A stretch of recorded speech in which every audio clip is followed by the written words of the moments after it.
पापा बोलते हैं कि बेटा सुबह में उठ के पढ़ना है, एग्जाम है, एनर्जी तो है बट पढ़ने के लिए उठ नहीं पाया, जिम के लिए उठ नहीं पाया, तो वो क्या हो सकता है? आप जिम जाने के लिए सुबह जल्दी नहीं उठे, लेकिन अगर आपकी गर्लफ्रेंड का फोन आ जाए कि घर पर कोई नहीं है, आ सकते हो क्या? गाड़ी स्टार्ट कर।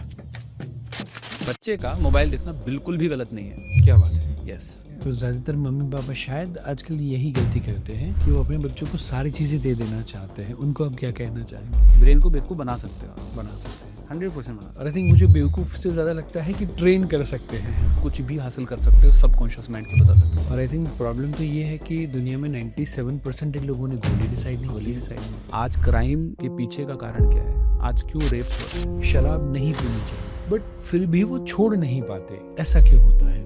ऐसा इसलिए होता है क्योंकि वो, अगर आप ब्रेन समझ गए तो खेल सकते हैं इसके साथ। अभी वो आपके साथ खेल रहा है। वो ड्यू पीने से नहीं होगा पर एक्शन लेने से होगा। अगर आप अपने जीवन में मनी और सक्सेस को मैनिफेस्ट करना चाहते हैं तो मेरे एक रामबाण बात नहीं कर देंगे। मैं कभी ये नहीं कहता कि मेरे को मर्सिडीज दो, ये दो। नहीं, मैं कहता हूँ गिव मी दी मोर।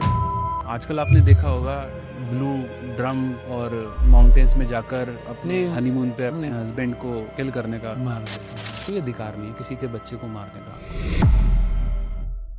सो नमस्ते Himanshu ji, thank you so much sir मुझे बुलाने के लिए। And we are very much happy to have you on our podcast. And आप एनएलपी के ऊपर, माइंड पावर के ऊपर, ब्रेन पावर के ऊपर ढेर सारा काम करते हो एंड मुझे लगा कि ये हमारी ऑडियंस के पास भी आपकी जो एक्सपर्टीज एंड नॉलेज है वो जानी बेहद ज़्यादा ज़रूरी है। So we are happy to have you on our podcast. Thank you so much sir, thank you so much. And शुरुआत करते हैं। शुरुआत के अंदर मैं सबसे पहले जो ज़्यादातर हमारी ऑडियंस का सवाल होता है कि सर मैं बहुत काइंड ऑफ प्रोकास्टिनेट करता रहता हूँ या ओवर थिंकिंग बहुत ज़्यादा चलता रहता है आजकल के यूथ के अंदर। तो उसको हम कैसे सॉल्व करें या उसको हम कैसे दूर करें, प्रोकास्टिनेशन को? तो यदि कुछ आप बता पाएँ। बिल्कुल, बहुत अच्छा सवाल है कि आजकल यूथ जो है, यूथ क्या मोस्टली लोग प्रोकास्टिनेट करते हैं। तो डायरेक्टली मैं पॉइंट पे आता हूँ कि क्यों प्रोकास्टिनेट करते हैं। There is two word, one is procrastination and second is laziness. दोनों को सबको लगता है कि दोनों एक ही चीज़ है। एक ही चीज़ है, लेकिन ये दोनों ही अलग है। Okay. And what is the difference between the laziness and the procrastination? Laziness वो व्यक्ति है जो किसी काम को करना ही नहीं चाहता। मैं सुबह उठना ही नहीं चाहता और मैं उठ ही नहीं रहा, ठीक है। मैं जिम जाना ही नहीं चाहता और मैं जा ही नहीं रहा, हाँ, ठीक है। तो मैं कुछ काम करना ही नहीं चाहता और मैं कर ही नहीं रहा, तो उसमें तो कोई दिक्कत ही नहीं है। नहीं। आप लेजी हैं, कोई परेशानी वाली बात नहीं है। आप पढ़ना नहीं चाहते और आप पढ़ ही नहीं रहे, कोई दिक्कत ही नहीं है। दिक्कत कहाँ होती है? दिक्कत वहाँ होती है कि जब आप कुछ करना चाहते हैं और आप नहीं कर रहे और टाल देते हैं। क्योंकि करना नहीं चाहते और नहीं कर रहे में कोई ब्रेन आपको पनिशमेंट नहीं देगा। ब्रेन का फिनोमिना है, ब्रेन विल पनिश यू, ठीक है। तो गिल्ट मोड में ब्रेन आ जाता है, गिल्ट मोड में आएगा। तो आपने डिसाइड किया कि मुझे कल से सुबह जल्दी उठना है और आप नहीं उठे, तो आपने प्रोकास्टिनेट किया। अब brain will punish you. How it will punish you? They give you the guilt. वो कहेगा तुम तो ऐसे ही करते हो, हाँ, तुम वैसे करते हो, आपको पूरे दिन बुरा लगेगा, नहीं यार मैंने सोचा था मैं कर नहीं पाया और मैं तो ऐसा हूँ। तो प्रोकास्टिनेशन जो है वो है कि आपने कुछ डिसाइड किया और आप उसको नहीं कर रहे। तो प्रोकास्टिनेशन में अच्छा क्या है? अच्छा ये है कि एटलीस्ट आप कुछ डिसाइड तो कर रहे हैं करने के लिए। नहीं कर रहे, वो एक सेकंड पॉइंट है, उस पर हम बात करेंगे कि आप क्यों नहीं कर रहे हैं, आपकी बॉडी एक्शन में क्यों नहीं आ रही है, राइट। लेकिन लेजीनेस से आप बेहतर स्टेज पे हैं कि आप एटलीस्ट डिसाइड कर रहे हैं कि आपको करना क्या है। और लेजी बंदा लेट उठ के भी हैप्पी है कोई गिल्ट नहीं, मुझे तो सोना ही था कोई गिल्ट नहीं है ना जिम जाकर। Very good. उसको कोई फर्क ही नहीं पड़ेगा। तो आपने कई बार देखा होगा, कुछ कहते हैं कि आपने इस तरीके से सुना होगा, अरे क्या फर्क पड़ता है, नहीं है पैसा तो, क्योंकि उसको फर्क ही नहीं पड़ता ना, वो डिसाइड ही नहीं किया, गोल ही नहीं है उसके पास। तो जब आपने डिसाइड किया और आपने एक्शन में उसको नहीं किया, तो आपने डिसाइड करने के बाद बॉडी एक्शन में क्यों नहीं है आपके? रात को आप ये कहकर सोए कि मुझे उठना है, वॉक करना है, जिम जाना है, पर सुबह में मन नहीं हुआ या कर नहीं पाए, तो उसको कैसे करें? क्यों नहीं कर पाए, पहले ये समझना है। ओके। ठीक है, ब्रेन ने कहा तो बॉडी को मानना चाहिए, लेकिन ब्रेन ने कहा, बॉडी ने नहीं माना। तो उसका कारण क्या है? क्या है? तो कारण ये है कि हमारा जो ब्रेन है उसमें लगभग 60,000 विचार आते हैं। इन विचारों को प्रोड्यूस करने के लिए हमारे ब्रेन के अंदर विचार कहाँ से आते हैं, थोड़ा टेक्निकल लेके जा रहा हूँ। 80 बिलियन न्यूरॉन्स हैं। ये जो 80 बिलियन न्यूरॉन्स हैं ये इलेक्ट्रिकल इम्पल्स प्रोड्यूस करते हैं और हार्मोन्स रिलीज करते हैं सिनेप्सिस की प्रोसेस के द्वारा। तो आपके थॉट प्रोड्यूस हुए। अब ये जो थॉट हैं ये कंट्रोल करते हैं आपकी बॉडी को, ठीक है। जब तक आपके ब्रेन में वो minimum amount of energy produce नहीं होगी बॉडी को एक्शन में लाने के लिए, बॉडी एक्शन में नहीं आएगी। उस एनर्जी को हम बोलते हैं थ्रेशोल्ड एनर्जी। ओके, जैसे कि इस माइक, ये एक रॉड है, इस रॉड को तोड़ने के लिए आप ऐसे करेंगे नहीं टूटेगा, नहीं टूटेगा, राइट। लेकिन एक पॉइंट तो ऐसा होगा ना जिसपे टूट जाएगा। जब तक वो फोर्स में नहीं लगाऊंगा तब तक ये नहीं टूटेगा। तो वैसे ही हमारे बॉडी को एक्शन में लाने के लिए वो जो मिनिमम अमाउंट ऑफ एनर्जी की रिक्वायरमेंट है, एनर्जी से मतलब क्या है? एनर्जी से मतलब है मोटिवेशन, एनर्जी से मतलब है एक्साइटमेंट और पर्पस। बिल्कुल से उदाहरण से समझते हैं। आप जिम जाने के लिए सुबह जल्दी नहीं उठे, लेकिन अगर आपकी गर्लफ्रेंड का फोन आ जाए कि घर पर कोई नहीं है, आ सकते हो क्या? उठ के जाएगा और कोई सर्दी की बात नहीं होगी, कोई दिक्कत, एकदम तैयार होके जाएगा। कहाँ से आ गया मोटिवेशन? पर्पस मिल गया। तो अगर डीपर लेवल पर, हाँ, मैंने काफी सारे बच्चे होते हैं बोले पढ़ने के लिए नहीं उठेंगे, बट मॉर्निंग में फुटबॉल या क्रिकेट की मैच हो, टूर्नामेंट हो, ट्रेन या फ्लाइट पकड़नी हो, तो सुबह में 5 बजे एयरपोर्ट पे होते जाएंगे। Right, so you are right कि पर्पस नहीं है, इसीलिए प्रोकास्टिनेशन होता है। Right, wonderful. और हमारा ब्रेन क्यों उसको प्रोकास्टिनेट कर रहा है? पढ़ाई के लिए प्रोकास्टिनेशन है, खेलने के लिए प्रोकास्टिनेशन नहीं है। बराबर। जिम के लिए प्रोकास्टिनेशन है, लेकिन मूवी देखने के लिए प्रोकास्टिनेशन नहीं है। बराबर। फोन चलाने के लिए प्रोकास्टिनेशन, पिज्जा खाने में प्रोकास्टिनेशन नहीं है। क्या साइंस है इसके पीछे, या माइंड साइकोलॉजी क्या है, इसको समझते हैं। राइट, तो बहुत डीप चीज मैं यहाँ पर शेयर कर रहा हूँ। राइट, और I think this is very much important, जो हर एक व्यक्ति के मन में ये प्रश्न चल रहा होगा। राइट, तो हमारे ब्रेन का एक ही एजेंडा है। हम सभी लोगों को सुबह उठने से लेकर रात के सोने तक यूनिवर्स ने हम सभी लोगों को, every human being on this planet, सब लोगों को 2 चीज इक्वल अमाउंट में दिया। और वो 2 चीज हैं, पहली आपकी ऊर्जा, ओके, और दूसरा आपका समय। 24 घंटे सबके लिए, कोई भी है, चाहे मुकेश अंबानी जी हैं, प्राइम मिनिस्टर जी हैं, या आप हैं, दोनों चीजें सबको बराबर दी मिलती हुई। राइट, हम हर दिन जब सुबह उठते हैं तो एक ऊर्जा के साथ उठते हैं। आज तो ये टास्क कंप्लीट करने हैं, ये आप लिख के लाते हैं ना, ये करने, आज ये करने हैं। रात तक जब घर जाते हैं तो शरीर की एनर्जी जा चुकी होती है, ठीक है, लिमिटेड एनर्जी है, और आपको ये डिसाइड करना है कि ये एनर्जी आपको कहाँ खर्च करनी है, इन दी पॉजिटिव थिंग्स और इन दी नेगेटिव थिंग्स है लिमिटेड। राइट। आप सुबह निकले ऑफिस के टास्क करने के लिए कि बहुत सारे टास्क करूंगा, लेकिन किसी भी कारणवश से ट्रैफिक के कारण आपकी गाड़ी पंचर हो गई, या गाड़ी एक्सीडेंट हो गई, या कुछ नेगेटिव इवेंट आपके जीवन में घटित हो गया, और आपकी दिन की आधी ऊर्जा उसी नेगेटिव इवेंट को रिस्पॉन्ड करने में खत्म हो गई। अब आप देखिए आपका पूरा दिन खराब जाएगा। राइट, है तो ऊर्जा उतनी ही ना, उतनी ही। या तो आप नेगेटिव चीजों में लगा लो या पॉजिटिव चीजों में लगा लो। हर चीज को आप रिएक्ट करोगे तो नहीं आप लाइफ को जी पाओगे। तो ब्रेन का एक ही मात्र एजेंडा है। क्या? वो एजेंडा है कि उसको लिमिटेड अमाउंट ऑफ एनर्जी मिली है, ठीक है, उसको संभाल के यूज करना, उसका एक ही मात्र एजेंडा है, और वो एजेंडा है टू सेव द एनर्जी। तो आपका दिमाग जो भी एक्शन कर रहा है, जो भी एक्टिविटी कर रहा है, या जो भी आदतें बना रहा है, जो भी आप कर रहे हैं अपने जीवन में, बैठकर एकांत में सोचिए जरा, हर एक्शन के पीछे, हर आदत के पीछे आपके ब्रेन की एक ही फिलॉसफी है, टू सेव द एनर्जी। कुछ ना करने में क्या लगता है? कुछ भी नहीं।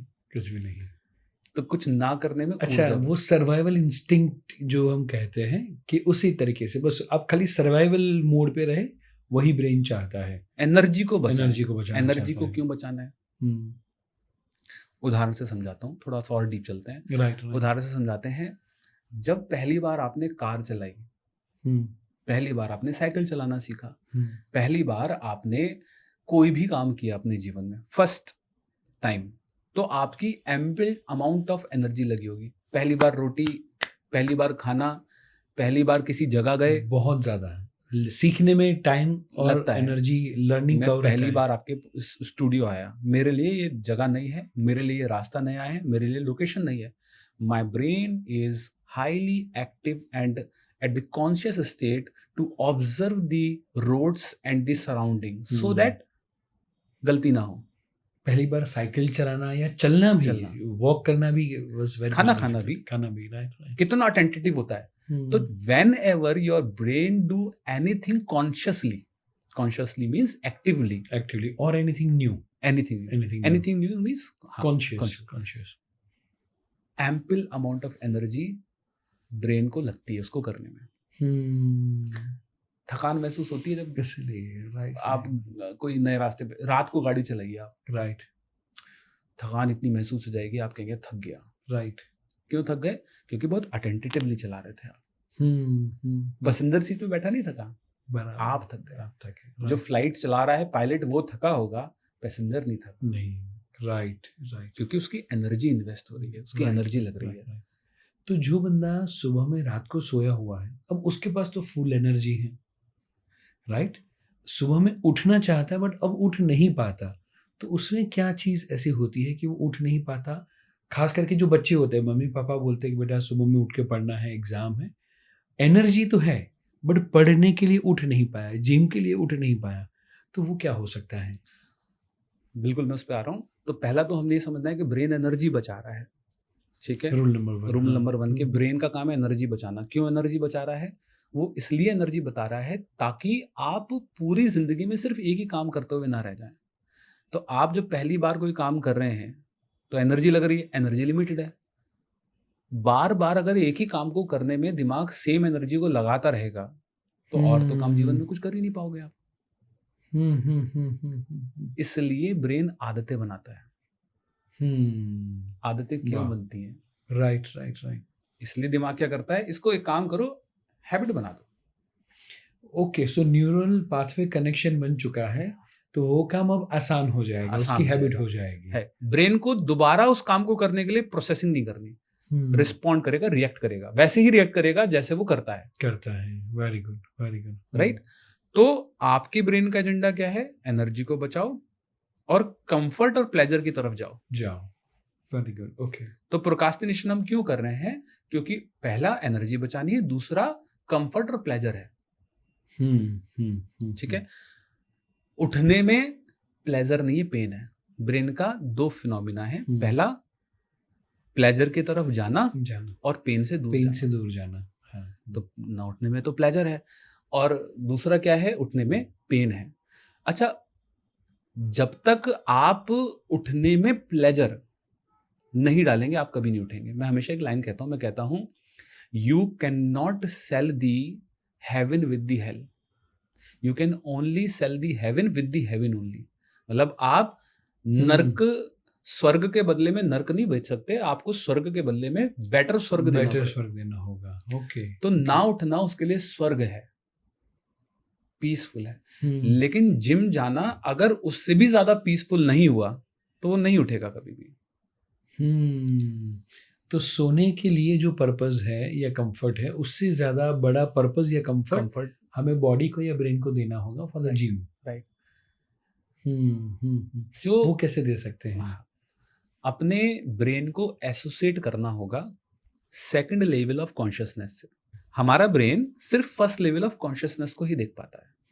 फर्स्ट लेवल ऑफ कॉन्शियसनेस का मतलब क्या है कि जब आप जिम जाओगे तो जिम जाने में डंबल उठाना है, एक्सरसाइज करना है, पुशअप करनी है, और इन सबको करने में एक हार्ड वर्क है।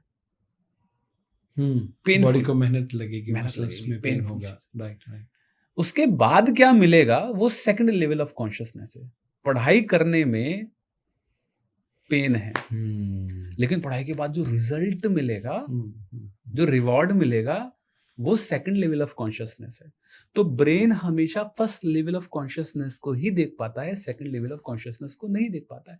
So you have to associate your brain with the second level of pleasure, जो उसका रिजल्ट आने वाला है उसके साथ में एसोसिएट करना पड़ेगा आपको। वो कैसे कर सकते हैं? एसोसिएट करने के लिए आप मल्टीपल मोडालिटीज को यूज कर सकते हैं, ठीक है। मैनिफेस्टेशन एक मोडालिटी है, अफर्मेशन एक मोडालिटी है, साउंड एक मोडालिटी है, एनएलपी एक मोडालिटी है। There are different way according to your personality. मतलब हर व्यक्ति पे साउंड हीलिंग काम नहीं करेगी, हर व्यक्ति पे मैनिफेस्टेशन काम नहीं करेगा, हर व्यक्ति पे अफर्मेशन, आप लगा हुए अफर्मेशन करने में मैनिफेस्टेशन काम ही नहीं करेगी आपके ऊपर। ओके, आप अपनी पर्सनालिटी को तो समझो, आप किस पर्सनालिटी के व्यक्ति हैं। ओके, तो गलती कर रहे हैं लोग ना। ओके, लोग मार्केट में जो मिल रहा है उसको बस लगाए जा रहे हैं, रिजल्ट नहीं मिलता, फिर कहते हैं टेक्निक बेकार है। टेक्निक बेकार नहीं है, हर टेक्निक हर चीज हर व्यक्ति पे काम नहीं करती। एंड इसलिए शायद आइंस्टाइन ने कहा हुआ था कि इफ यू जज a fish by its ability to climb a tree, right, it will remain foolish for the rest of her life. Right. तो प्रोकास्टिनेशन को बीट करने का सबसे इफेक्टिव वे है कि आप सेकंड लेवल ऑफ कॉन्शियसनेस से एसोसिएटेड हो, पहली चीज। दूसरी चीज, ब्रेन को ना रिवॉर्ड क्लियर होना चाहिए, मिलेगा क्या। ब्रेन को इस बात से कोई लेना देना नहीं है कि उसको रिवॉर्ड नेगेटिव तरीके से मिल रहा है कि पॉजिटिव तरीके से मिल रहा है, क्या कर वो डोपामिन हैप्पीनेस केमिकल चाहिए ही चाहिए। हाँ, चाहिए उसको। ब्रेन को इस बात से कोई लेना देना नहीं है कि सोकर उसको जो खुशी मिल रही है वो खुशी तुम किसी और तरीके से अगर दे सकते हो तो दे दो, मुझे कोई दिक्कत नहीं है, लेकिन उसको खुशी चाहिए। तो कुछ लोगों को फुटबॉल खेलने में खुशी मिलती है, वो उड़ जाएंगे खुद से, उनको फोन नहीं करना उठाने के लिए, क्योंकि उनको वो सोने से ज्यादा खुशी उसमें मिल रही है। राइट। कुछ लोग पढ़ते भी हैं सुबह उठकर, कुछ बच्चे, उनको कोई कहना नहीं पड़ता, तो उनको खुशी मिल रही है पढ़ने में। तो जो नहीं उठ रहा, इसका मतलब उसको कोई तो चीज होगी ना ऐसी जिसको उठने में खुशी मिलती है, या वो खुशी दिलवा सकता है, उससे एसोसिएटेड करिए। Okay, right. इसको हम डबल पुल बोल सकते हैं। Associate yourself with the pleasure and associate yourself with the pain in the present. मौजूदा यहाँ रहने में क्या क्या पेन है, नहीं उठे तो क्या क्या तकलीफ हो सकती है। तो यदि व्यक्ति जैसे सुबह में उठना चाहता है तो उसके लिए वो प्लेजर के साथ एसोसिएट करे। उसकी कोई 2 या 3 टेक्निक आप यदि बता पाए। प्लेजर के साथ एसोसिएशन क्रिएट करने के लिए आप उस प्लेजर को फील कर, सबसे पावरफुल टेक्निक जो है वो है इमोशंस। इमोशन से पावरफुल टेक्निक कोई है ही नहीं। Right. Let's take an example. जब मैं अपनी जर्नी को शुरू कर रहा था, तो जो भी गोल मैं डिसाइड करता था या मुझे जो भी अचीव करना होता था लाइफ में, मैं उसको लाइव जाकर अपने सेंसेस के माध्यम से फीलिंग देता था। Let's take an example. मेरे को कार परचेज करनी थी, पैसे तो नहीं थे पॉकेट में, but I went to the showroom, I took the test drive and I feel again and again and again and the same feeling. So my brain senses. तो जब आप अपने ब्रेन को वो फीलिंग देंगे तभी तो वो आपको गाइड करेगा ना। राइट। यू कांट, मतलब आप इमेजिन नहीं कर सकते कि आपका सबकॉन्शियस माइंड कितना पावरफुल है। कितना मतलब कितना पावरफुल है, आप कुछ भी हासिल कर सकते हो सबकॉन्शियस माइंड के बदौलत। वाह। तो उसको जब हम फील करेंगे उस समय पे सबकॉन्शियस माइंड एक्टिवेट होता है या और भी कोई तरीका है? सबकॉन्शियस माइंड हमारा एक्टिवेट होता है। एक्टिवेट होगा। सो नंबर 1 कि जिसको माने, उसका मतलब ये हुआ कि जिसको जिम जाना है, जिसको वजन कम करना है, जिसको पढ़ाई करनी है, तो फिर उसको आपने तो कार का टेस्ट ड्राइव लिया, अब वो बच्चे को क्या करना पड़ेगा? जो ब्रिलियंट बच्चा है उसके साथ बैठना पड़ेगा या क्या करना पड़ेगा ताकि उसका पॉजिटिव एसोसिएशन हो? मैं आपको इसमें बहुत अच्छी गाइडेंस देता हूँ जो हमारे पार्टिसिपेंट हैं, कि सबकॉन्शियस माइंड की एक लैंग्वेज है। और जब तक हम उसकी उस लैंग्वेज को नहीं समझेंगे, हम अपने सबकॉन्शियस माइंड को गाइड नहीं कर सकते। सबकॉन्शियस माइंड क्या है, पहले इसको समझते हैं। समझते मतलब हैं, बच्चे इस पे कैसे काम कर सकते कर हैं, सकते हैं। बच्चों के लिए क्या रामबाण हो सकता है। राइट। सबकॉन्शियस माइंड आपका रामू काका है, सिंपल सरल भाषा में 24 घंटे काम करने वाला, फ्री में काम करने वाला। रामू वाह। काका का मतलब है कि उसका सिर्फ एक ही काम है, मालिक ने जो कहा वो करना है। वो जो जीनी आता था उसके जैसा। हाँ, वो कहता है जो हुक्म मेरे हुक्म आका। मेरे आका। आका जो कहेंगे जी सराखों पर है। सराखों पर, हाँ। उसका काम ही है आपके लिए, आपने जो उसको गाइड किया है वो ला कर देना, आपने जो कमांड दी है उसको पूरा करना। पूरा उदाहरण करना से, है, हाँ। जब आप रात को ये कहकर सोते हैं कि सुबह फ्लाइट है, मुझे 5 बजे अलार्म लगा देता हूँ, उठना है, कितनी बार आपने एक्सपीरियंस किया है कि 5 बजे से पहले ऑटोमेटिक आंख खुल जाती है? खुल जाती, अलार्म से पहले ही खुल जाती, फिर हम अलार्म बंद करते हैं। पता है क्यों? क्योंकि आप रामू काका को कह के सोए थे। आप सो गए, राइट। रामू काका नहीं सोया, नहीं सोए। वो जागा हुआ था। राइट। तो सबकॉन्शियस माइंड एक गोल अचीविंग मैकेनिज्म है, उसका काम है गोल को ला कर देना। ला कर देना। और आई थिंक प्रॉब्लम तो ये है कि दुनिया में 97% लोगों ने गोल ही डिसाइड नहीं गोल ही किया। डिसाइड नहीं किया। तो जो सबकॉन्शियस माइंड के पावर्स उनके पास है, वो शायद इसलिए यूज नहीं कर पाते क्योंकि गोल ही नहीं है। गोल ही नहीं है। Am I right? Yes, Right? you are absolutely right. वाह। मैं इसको एक एग्जाम्पल से आप ही की बात को मैं आगे करूंगा, जो बहुत सही बात आपने कही कि 90% लोगों के पास गोल ही नहीं है। इसको मैं प्रूफ करके दिखाता हूँ। मैं कुछ फिल इन दी ब्लैंक्स दे रहा हूँ, ऑडियंस को कमेंट में लिखना है, ठीक है? Life is dash for me, life is dash for me. आप इसको कैसे फिलअप करेंगे, मतलब आप इसको कैसे फिल इन दी ब्लैंक्स करेंगे? मेरी जिंदगी डैश है मेरे लिए। राइट। ठीक है, कमेंट बॉक्स में आपको लिखना है। ओके। सारे फ्रेंड्स लिखे, सारे लिखे, हाँ। ठीक है। Second is health is dash for me, आपकी सेहत डैश है मेरे लिए, ठीक है। Third is relationship is dash for me, मेरे रिश्ते ये हैं मेरे लिए, ठीक है। Money is dash for me, comment में लिखिए पैसा आपके लिए क्या है, क्या मानते हैं आप पैसे को। And the last one is success is dash for me. I think ज्यादातर लोगों ने इतना सोचा ही नहीं होगा, नहीं सोचा शायद। ज्यादातर लोग वो life is what is for me, वो शायद अभी तक वो फिगर आउट नहीं कर पाए। और अगर कर भी लिया है, please take a moment, just take a break. I think video को पॉज करके भी मैं चाहता हूँ कि हर एक व्यक्ति ये पांचों चीजों के लिए आंसर लिखे। आप पॉज करिए, take a break and just observe your answers.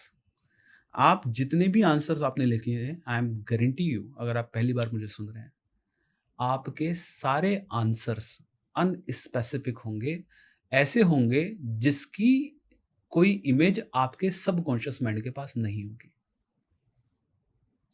आपका सबकॉन्शियस माइंड के पास उसकी आंसर की कोई पिक्चर नहीं है। ये ऐसा हो गया जैसे कि कुंभ के मेले में मेरा बच्चा खो गया या किसी का बच्चा खो गया और वो गया पुलिस स्टेशन के पास और उसने कहा मेरा बच्चा खो गया है, क्या आप ढूंढ देंगे? उसने कहा फोटो दे दीजिए, और वही नहीं है। वो कह रहे नहीं फोटो नहीं। अच्छा दिखता कैसा है? पता नहीं। पहना क्या है? पता नहीं। हाइट क्या है? पता नहीं। लेकिन ढूंढ दो। पुलिस नहीं कर पाएगी। नहीं। सेम वे जो सबकॉन्शियस माइंड जो इतना पावरफुल है, वो जीनी भी आपका जीनी आपके लिए काम नहीं कर पा रहा है, जस्ट बिकॉज आपके दिमाग के अंदर उसकी क्लियर इमेज नहीं है। This is so powerful. और फिर कहते हो यार मेरी जिंदगी में क्यों इतनी दिक्कतें हैं, मेरी जिंदगी में क्यों समस्याएं हैं, मेरी जिंदगी में। आपने क्या कभी ऑब्जर्व किया, आप जब कहते हो यार आज जाम ना मिले, मेरे को लेट हो रहा है, 100% उसी दिन जाम मिलेगा आपको। देखना कुछ ना कुछ रास्ते में आएगा ही आएगा। आपको नहीं पता, you are guiding your subconscious mind for the traffic, because traffic जब वर्ड आपने बोला ना, उसकी इमेज बन गई। It is so much powerful. It is affecting each and every areas of your life, even your health, even your relationship, even your business, even your career. हर एक चीज में ये इफेक्ट कर रहा है, आप चाहे इसको जानते हो या ना जानते हो। सो जो लोग ये शब्द नहीं लिख पाए, फिल इन द ब्लैंक वाला जो पार्ट है वो ना लिख पाए, तो what do you think what should be the ideal words और द आइडियल इमेज और the picture of all 5 parameters?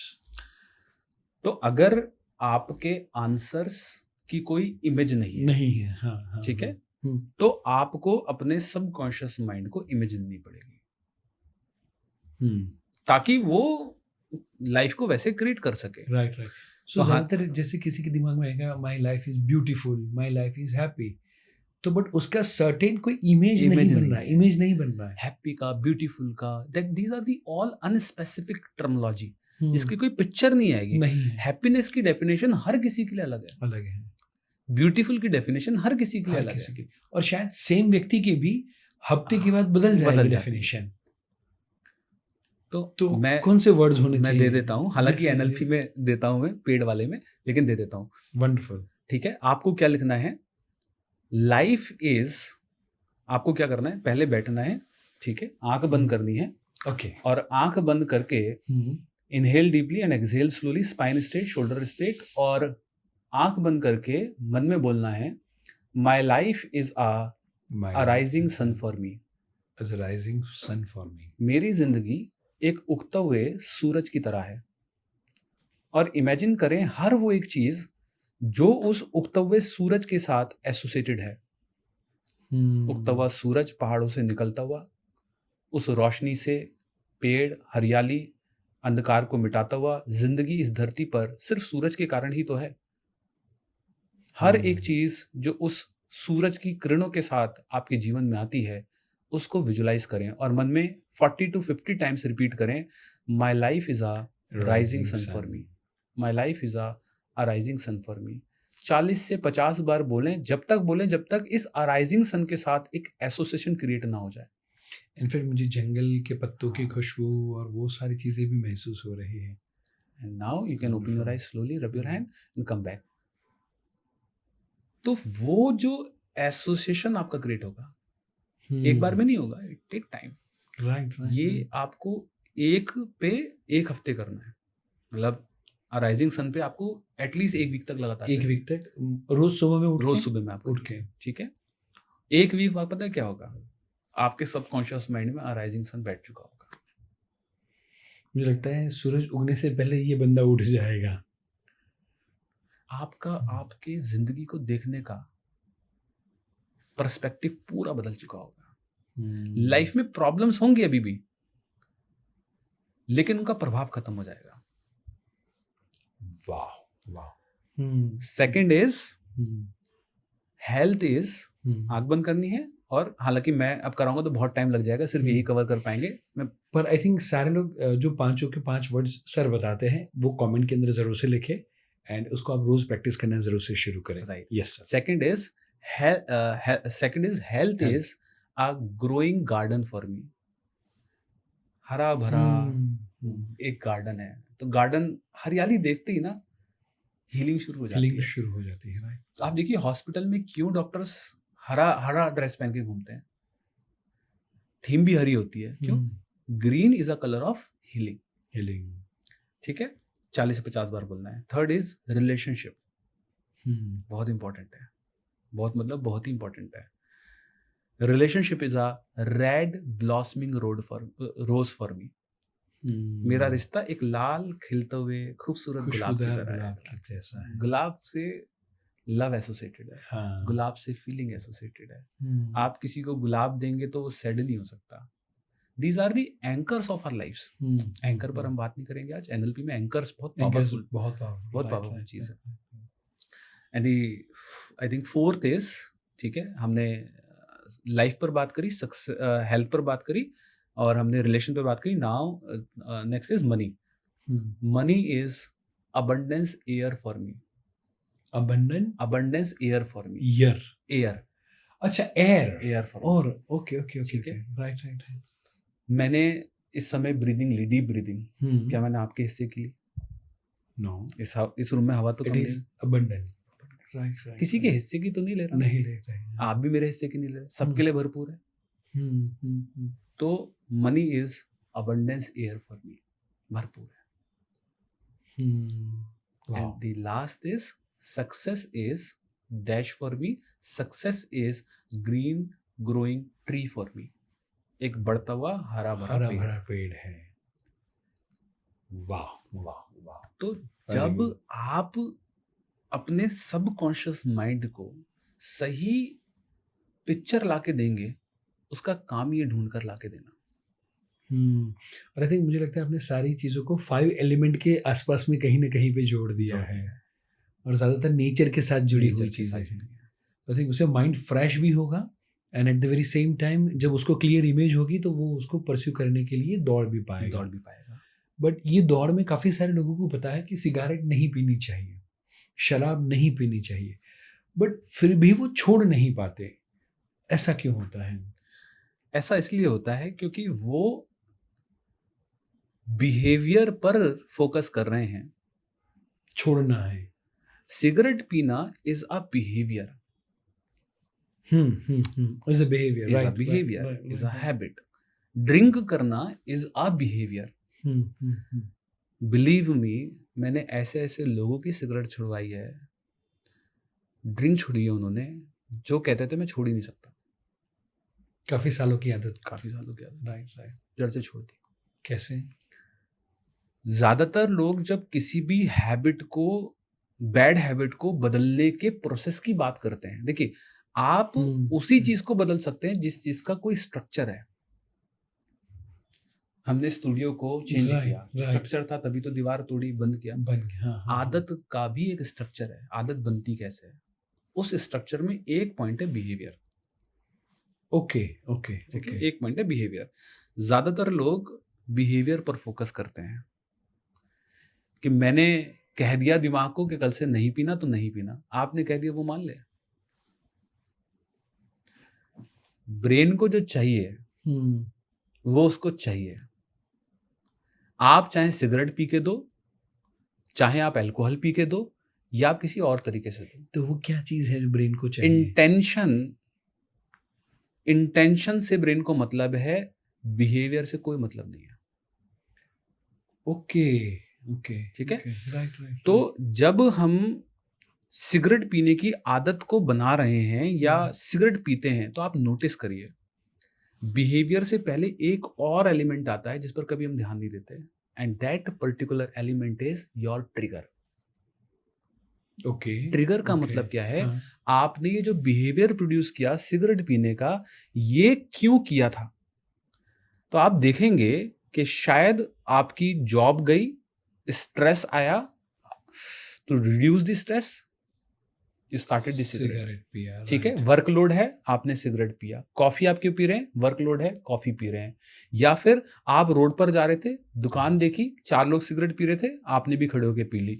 ज्यादातर लोगों को कॉलेज के टाइम पे दोस्तों ने आदत लगाई होती है कि तू मर्द का बच्चा है तो पी के दिखा। तो ईगो एक ट्रिगर है। अच्छा, तो ego is the trigger. Okay okay. देखकर पिया तो विजुअल इज द ट्रिगर, सुनकर पिया तो ऑडियो इज द ट्रिगर, और किसी स्ट्रेस से पिया तो feeling is the trigger, kinesthetic is the trigger. तो आप नोटिस करिएगा कि जब भी आप सिगरेट पी रहे हैं तो बोर्डम भी एक ट्रिगर हो सकता है।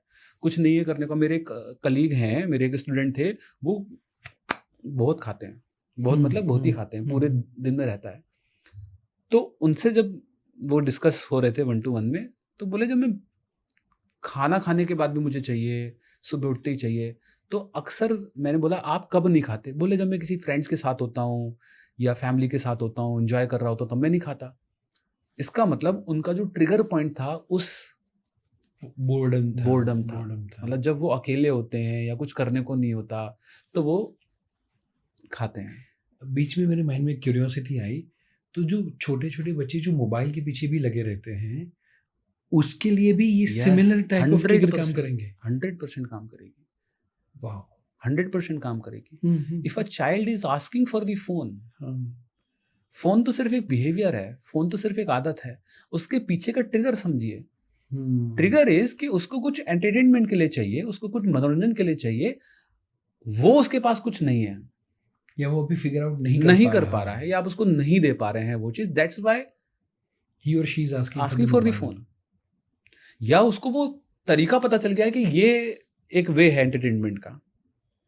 जब फोन नहीं हुआ करते थे तब भी तो लोग रहते थे ना। बराबर है, बराबर। अब वो तरीका पता चल गया है ब्रेन को कि ये मनोरंजन का एक तरीका है, तो दैट्स वाई वो ब्रेन को वो चाहिए, उसको मनोरंजन चाहिए, उसको एंटरटेनमेंट चाहिए। ब्रेन को इस बात से कोई लेना देना नहीं है। वो मोबाइल है कि बुक है? बुक है। वाह। And the third step in the habit is the reward. So first अपना था behaviour, first is the trigger, okay okay, second is the behaviour, and the third is the reward. Reward, okay. Reward means उसको करने के बाद क्या मिलेगा। तो after consuming the cigarette you feel the relaxation is the reward. Alcohol के बाद relaxation और the feeling is the reward. उसको लगता है मैं दुनिया का राजा हूँ एकदम। फोन को कंज्यूम करने के बाद वो जो फीलिंग और जो वो बोर्डम मिट रहा है वो उसका रिवॉर्ड है। अब वो रिवॉर्ड आप उसको किसी भी तरीके से दे दीजिए। तो हम गलती पता है क्या कर रहे हैं, हम बिहेवियर पर फोकस कर बिहेवियर को बदलने की कोशिश कर रहे हैं, और बच्चा और टेंट्रम दिखाएगा और चिड़चिड़ा बन जाएगा। आपको ही बीट करना शुरू कर देगा, आप बुरे बन जाओगे। मम्मा फोन नहीं देती है, मम्मा देखने नहीं देती है, मम्मा गंदी है, पापा गंदे हैं, ये गंदे हैं। अपना ही बच्चा एनीमी बन रहा है। Right right right. फिर बच्चे बोलते भी है कि आप अच्छे मम्मी नहीं हो, अच्छे पापा नहीं हो, वो तो देखने देते हैं फोन, वो तो चलाने देते हैं फोन। तो अगर बच्चा किसी को देखकर फोन चला रहा है, then visual is the trigger. Visual is the trigger, wow, right right right. तो ब्रेन सबका सेम ही है। सो जो व्यूअर को अभी फिलहाल कमेंट के अंदर लिखना पड़ेगा कि उनकी कोई भी बैड हैबिट है वो दूर करने के लिए उनके लिए कौन सा ट्रिगर है। हाँ, ये अगर आपने फाइंड आउट कर लिया। विजुअल, फीलिंग, विजुअल, ऑडियो और kinesthetic. Kinesthetic is the feeling. Okay okay okay. सारी बोर्डम, एक बोर्डम वाला, बोर्डन फीलिंग के अंदर ही है, काइनेस्थेटिक के अंदर ही Okay, बोर्डम है। okay, मतलब okay. स्ट्रेस भी फीलिंग के अंदर है। अच्छा, सो उसका मतलब हुआ VAK जो विजुअल, ऑडिटरी, किनेस्थेटिक, उसमें से तीन में से क्या है? तीन में से क्या है? I would recommend friends, this is the NLP master class जो हिमांशु जी हमें दे रहे हैं।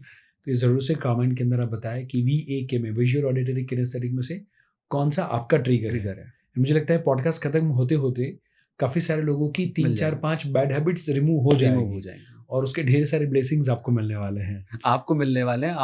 आप जरिया है मेरे को बुलाने का। सो नाउ अभी वो बैड बिहेवियर है, उसका हमें ट्रिगर पता चल गया।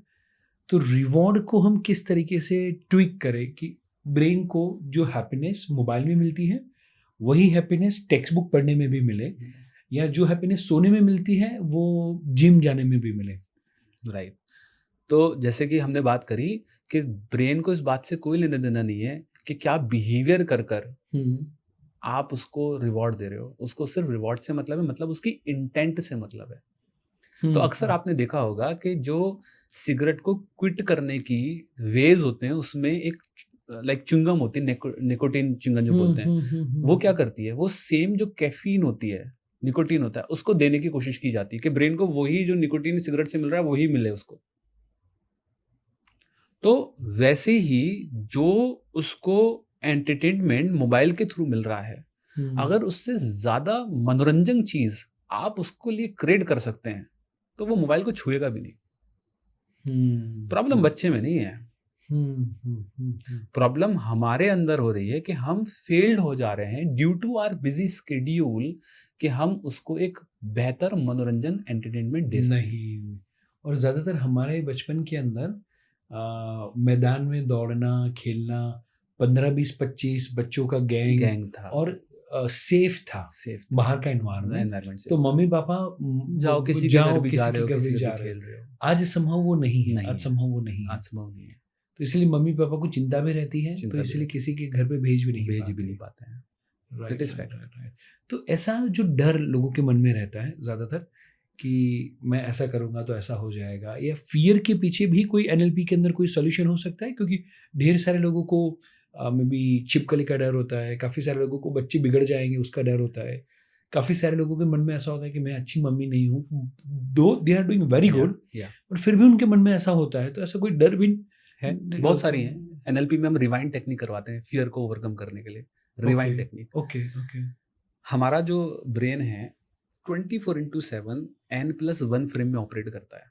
एक बार फिर से रिपीट करेंगे। हमारा ब्रेन 24/7 n+1 फ्रेम में ऑपरेट करता है। n+1 ओके n+1 का मतलब है our brain is predicting the next frame of our life.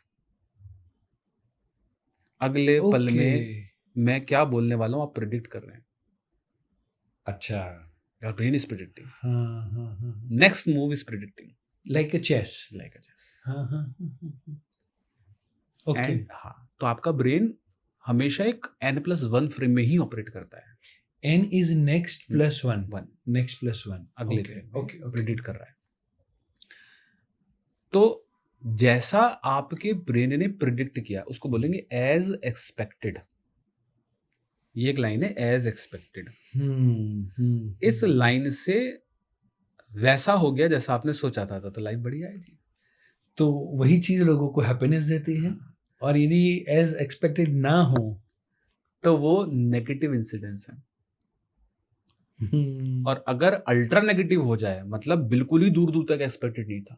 उदाहरण के तौर पर हम अहमदाबाद में बैठे हैं, जो कुछ महीने पहले प्लेन ट्रेजेडी हुई थी, that is not at all expected bye anybody. Right that is the trauma for the nation. जिंदगी भर याद रहेगी, राइट लाइक क्यों वो चीज याद रहती है जो अल्ट्रा नेगेटिव होती है? ब्रेन उसको क्यों याद रखता है? ऐसी चीजें क्यों याद रख लेता है जो साली याद नहीं रखती? ऐसा क्यों? ब्रेन का याद करने का या याद रखने का एक ही फिनोमिना है। बच्चों के लिए भी ये काम आ सकता है, मेमोरी इंक्रीज करने के लिए। ठीक है, याद करते हैं बच्चे की तो मेमोरी वीक है, पढ़ाई नहीं होती। हमेशा याद रखिए, हमारा ब्रेन 10 मिलियन बिट पर सेकंड डेटा एनवायरनमेंट से लेता है। 10 मिलियन पर बिट इतना पावरफुल है, पर सेकंड ले रहा है। वाह, 10 मिलियन पर बिट सेकंड हमारे ब्रेन डेटा एनवायरनमेंट से ले रहा है। पूरे दिन में कितना एम्पल अमाउंट ऑफ डेटा वो कलेक्ट करता है। I think TV hard disk भी कम पड़ जाए। अभी हमारा जिक्र चल रहा था कि 256 जीबी का मेमोरी कार्ड भर जाता है राइट, 1-2 घंटे की रिकॉर्डिंग में। तो सोच के देखिए कि आपका ब्रेन कितना सारा डेटा एनवायरनमेंट से ले रहा है, और वो भी दी प्योरेस्ट क्वालिटी, HD से भी HD। हाँ, जो कोई कैमरा अभी नहीं वो दे लेवल सकती, का शूटिंग नहीं कर नहीं कर पाएगा जो आंखें देख सकती आंखें दे सकती है। जूम भी ले लो, कुछ भी ले लो, कुछ कंपैरिजन नहीं। लेकिन ब्रेन को रात को सोने के दौरान क्यों सोता है दिमाग? हम क्यों सोते हैं? इसलिए सोते हैं, ये जो डेटा आपने कलेक्ट किया है, अब रात को ये डिसाइड करना है कि कौन सा रखना है कौन सा डिलीट करना है, तो रात को डिलीटिंग चलती है। ओके, उसमें कुछ काम की चीजें बच्चों की डिलीट हो जाती है जो पढ़ने वाली थी, वो डिलीट हो गई। हाँ। अब दिमाग ये कैसे डिसाइड करे कि जी भाई साहब इस बच्चे को ये चीज चाहिए थी, ये चीज नहीं चाहिए थी? कैसे डिसाइड करे? कैसे? एक ही फिनोमिना है हमारे दिमाग का, ये चीज डिसाइड करने का कि कौन सी परमानेंट स्टोरेज में रैम में डालनी है और कौन सी इसको डिलीट कर देनी है। और वो तरीका है, वो वे है जिससे ब्रेन डिसाइड करता है, दैट इज द इमोशंस। हर उस चीज को वो सेव कर देगा परमानेंट जिसमें हाई इमोशंस इन्वॉल्व होंगे। Let's take an example. बच्चे को पहली बार जब आपने गोद में लिया, एवरीबॉडी, अगर आपकी शादी हो गई है, चाहे आपकी शादी कितनी भी पुरानी हो, तुरंत विजुअल आ जाएगा कि बच्चे के गोद कैसी थी, आपने कैसे लिया था। कितनी भी पुराना हो, आपकी शादी की याद तुरंत आ जाएगी। कितनी भी स्ट्रॉन्ग इमोशंस है, स्ट्रॉन्ग इमोशंस है। कितनी भी पुरानी, मतलब कितनी भी पुरानी हो, किसी ने कोई बात आपको बहुत ज्यादा हर्ट कर दी, कितनी भी पुरानी, जिंदगी भर याद रहेगी। ये जो ट्रॉमा हुआ, ये भी हाई इमोशन से इन्वॉल्व था। ब्रेन ने कहा इंपॉर्टेंट है, रख ले। जिस भी चीज को याद करना है उसमें इमोशंस डाल दो। और ज्यादातर लोग वैसे इमोशन डालते कि ये तो कोई काम का नहीं, ये तो बोरिंग है, मुझे मम्मी ने पढ़ा है इसलिए पढ़ना पड़ता है। इमोशंस डाल देंगे, ब्रेन याद रख लेगा। तो पर नेगेटिव ऐसे वाले नहीं, पॉजिटिव अच्छे वाले। तो हमारी बात चल रही थी as expected and n+1 negative चले गए। तो नेगेटिव में इमोशंस हैं तो ट्रॉमा है, वो याद रह जाएगा। n+1 एज एक्सपेक्टेड से पॉजिटिव हो गया, अच्छा हो गया तो पॉजिटिव हो गया, और अल्ट्रा ही अच्छा हो गया तो चमत्कार हो गया। तो व्हाट इज मैजिक? अच्छा, जो एक्सपेक्टेड था उससे गुड और उससे बेटर हो गया, तो फिर किस्मत ही तो है। किस्मत क्या है? जो आपने सोचा नहीं वो हो गया, वो किस्मत है। Very good. आपकी प्लानिंग का पार्ट नहीं था वो, बस इसलिए वो आपके लिए मेरेकल है। और आई थिंक गुड लक, और माने ये जो लाइन है इसके ऊपर का गुड लक है और यहाँ नीचे पर का बैड bad लक luck है। है। वाह, आपने तो पूरी कुंडली खोल दी। वाह, यही है जिंदगी आपकी। Wonderful wonderful, right right right. Right. तो अगर जिंदगी जीनी है, हम्म। ये लाइन खत्म कर दीजिए। हैप्पीली जीनी है, जो आई थिंक शास्त्रों में बताया गया है, जो सारे बड़े जो भी स्पिरिचुअल गुरुज है वही कहते हैं कि don't expect anything from anyone. तो आई थिंक ये N+1 ये वाला जितना जो सरल लाइन है उतनी ही कठिन है। कठिन है, क्योंकि हम एक्सपेक्ट किए बिना तो रह ही नहीं रह सकते। ही नहीं सकते। Even if you are saying I love you to your life partner, you are expecting the I love you too in the return. You are planning the child, there is the also expectation involve in this. कहते हैं ना, माँ का रिश्ता निस्वार्थ होता है। हाँ। आप मुझे माफ करना, लेकिन मैं यहाँ पर बोलूंगा उसमें भी स्वार्थ छुपा होता है। उसमें भी एक एक्सपेक्टेशन है कि ये बच्चा कल बड़ा होगा, मैं बूढ़ी होंगी। एटलीस्ट इमोशनल सपोर्ट, इमोशनल वो गलत नहीं है के लिए। लेकिन आपके हर्ट का कारण भी आपकी एक्सपेक्टेशंस ही हैं बस। तो आई थिंक सासू माँ भी मम्मी की तरह बिहेव करेगी, वो एक्सपेक्टेशन है। और फिर सासू माँ जब वो नीचे वाला बिहेव करती है तो फिर हर्ट होता है। बट यदि वो एक्सपेक्टेशन छोड़ दे तो फिर कोई दिक्कत नहीं होगी। आप क्यों उम्मीद कर रहे हैं अपनी बहू से कि जी मैंने अपनी सास की सेवा करी है तो ये भी मेरी करेगी? अच्छा, उनका भी वो N+1 वाला वही चीज चल रहा है। मैंने करी है ना, मैंने करी है तो मैं भी तो कराऊंगी। तो आपने इसलिए करी थी ताकि आपकी कोई करे। आप बर्थडे पर इसलिए गिफ्ट दे रहे हो ताकि आपके बर्थडे पर वो गिफ्ट दे। रिटर्न गिफ्ट में कुछ न कुछ आए। Right right right. तो आप अपने हर्ट के खुद ही रीजन है। वाह, और कोई रीजन ही नहीं है। तो हमारा दिमाग N+1 फ्रेम में ऑपरेट कर रहा है। तो जब लिजर्ड देखते हैं या कोई फियर या कोई इंसिडेंस देखते हैं तो आपका दिमाग, जैसे स्टेज फियर की बात करते हैं, बच्चों को स्टेज फियर होता है। फियर स्टेज से नहीं है, उस स्टेज पर जाने के बाद जो ऑडियंस का रिस्पॉन्स आएगा, जो रिएक्शन आएगा, उस रिएक्शन की रिजेक्शन से वो फियर है। Great. So I think N+1 में यदि व्यक्ति नेगेटिव इमेज बनाएगा तो उसका फियर या फोबिया होगा। क्यों होगा? हाँ, जब नेगेटिव इमेज बनाएगा तो ब्रेन क्यों फियर और फोबिया देगा? Fear and phobia is not bad, it is good, because your brain is design to protect you, to save you.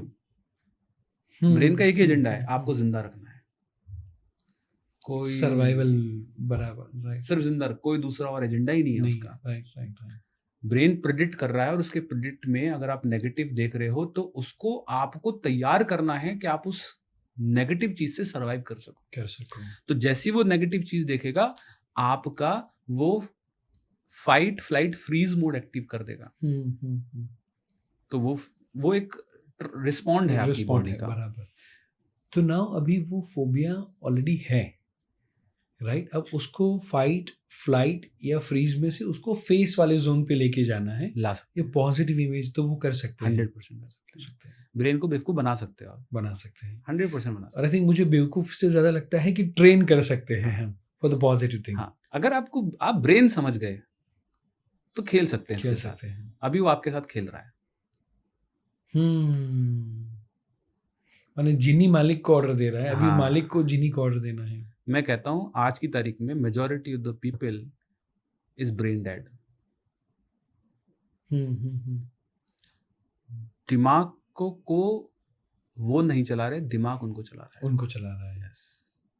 आज क्राइम के पीछे का कारण क्या है? आज क्यों रेप्स हो रहे हैं, क्यों मर्डर हो रहा है, क्यों रोड रेजेस हो रहे हैं? मतलब जरा सी टक्कर लगी, कंट्रोल नहीं है ना, कंट्रोल नहीं है, इमोशंस पे कंट्रोल नहीं है लोगों की। माने अपने विचार के ऊपर भी कंट्रोल नहीं है। उन्होंने देखा कि चलो मैं 2 रील 5 रील देखूंगा, मेरे पास टाइम नहीं है इसलिए पूरा पॉडकास्ट नहीं देखूंगा, बट रील देख लेता हूँ।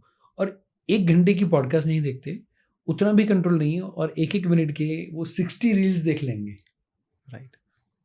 तो क्यों ऐसा होता है?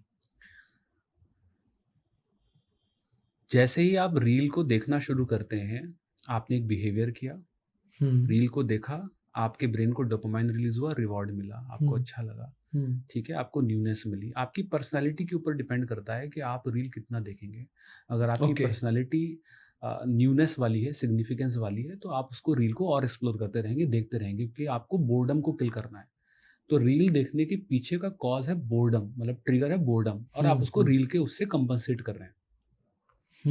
रील के बजाय अगर आप कोई और तरीका भी ढूंढ सकते हैं। ओके। हाँ, आप ढूंढ सकते हैं वो ढूंढ तरीका, सकते हैं। लेकिन ब्रेन को वो चाहिए। ओके। ब्रेन अच्छा, माने या तो नेगेटिव तरीके से दे या तो पॉजिटिव तरीके से दे।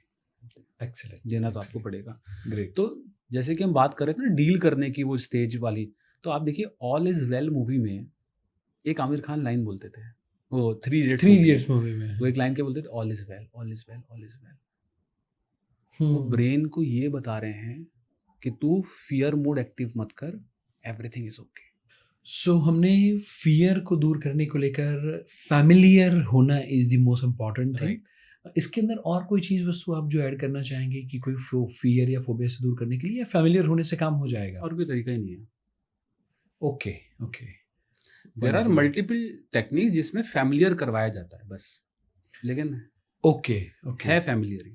माने वो डर के आगे जीत है, माने जीत एटलीस्ट है, जो हाँ। चीज़ का डर है वो चीज़ की कोशिश करते फेस रहे। करो आप उसको जाओ ब्रेन के लिए फैमिलियर करो, तो वो खत्म हो जाएगा। वो ड्यू पीने से नहीं होगा पर एक्शन लेने से होगा। एक्शन लेने से होगा। एक्शन लेने से होगा। एक्शन लेने से होगा। Right. Wonderful wonderful. Right. So now अभी ढेर सारे लोग वैसे हैं कि जो अपने जीवन में मनी और सक्सेस को अट्रैक्ट करना चाहते हैं, तो वो कैसे कर सकते हैं? अगर आप अपने जीवन में मनी और सक्सेस को मैनिफेस्ट करना चाहते हैं, तो मेरे एक रामबाण बात लेकर जाइए कि आप गरीब बाहर से बाद में हैं, आप गरीब अंदर से पहले हैं। विचारों से।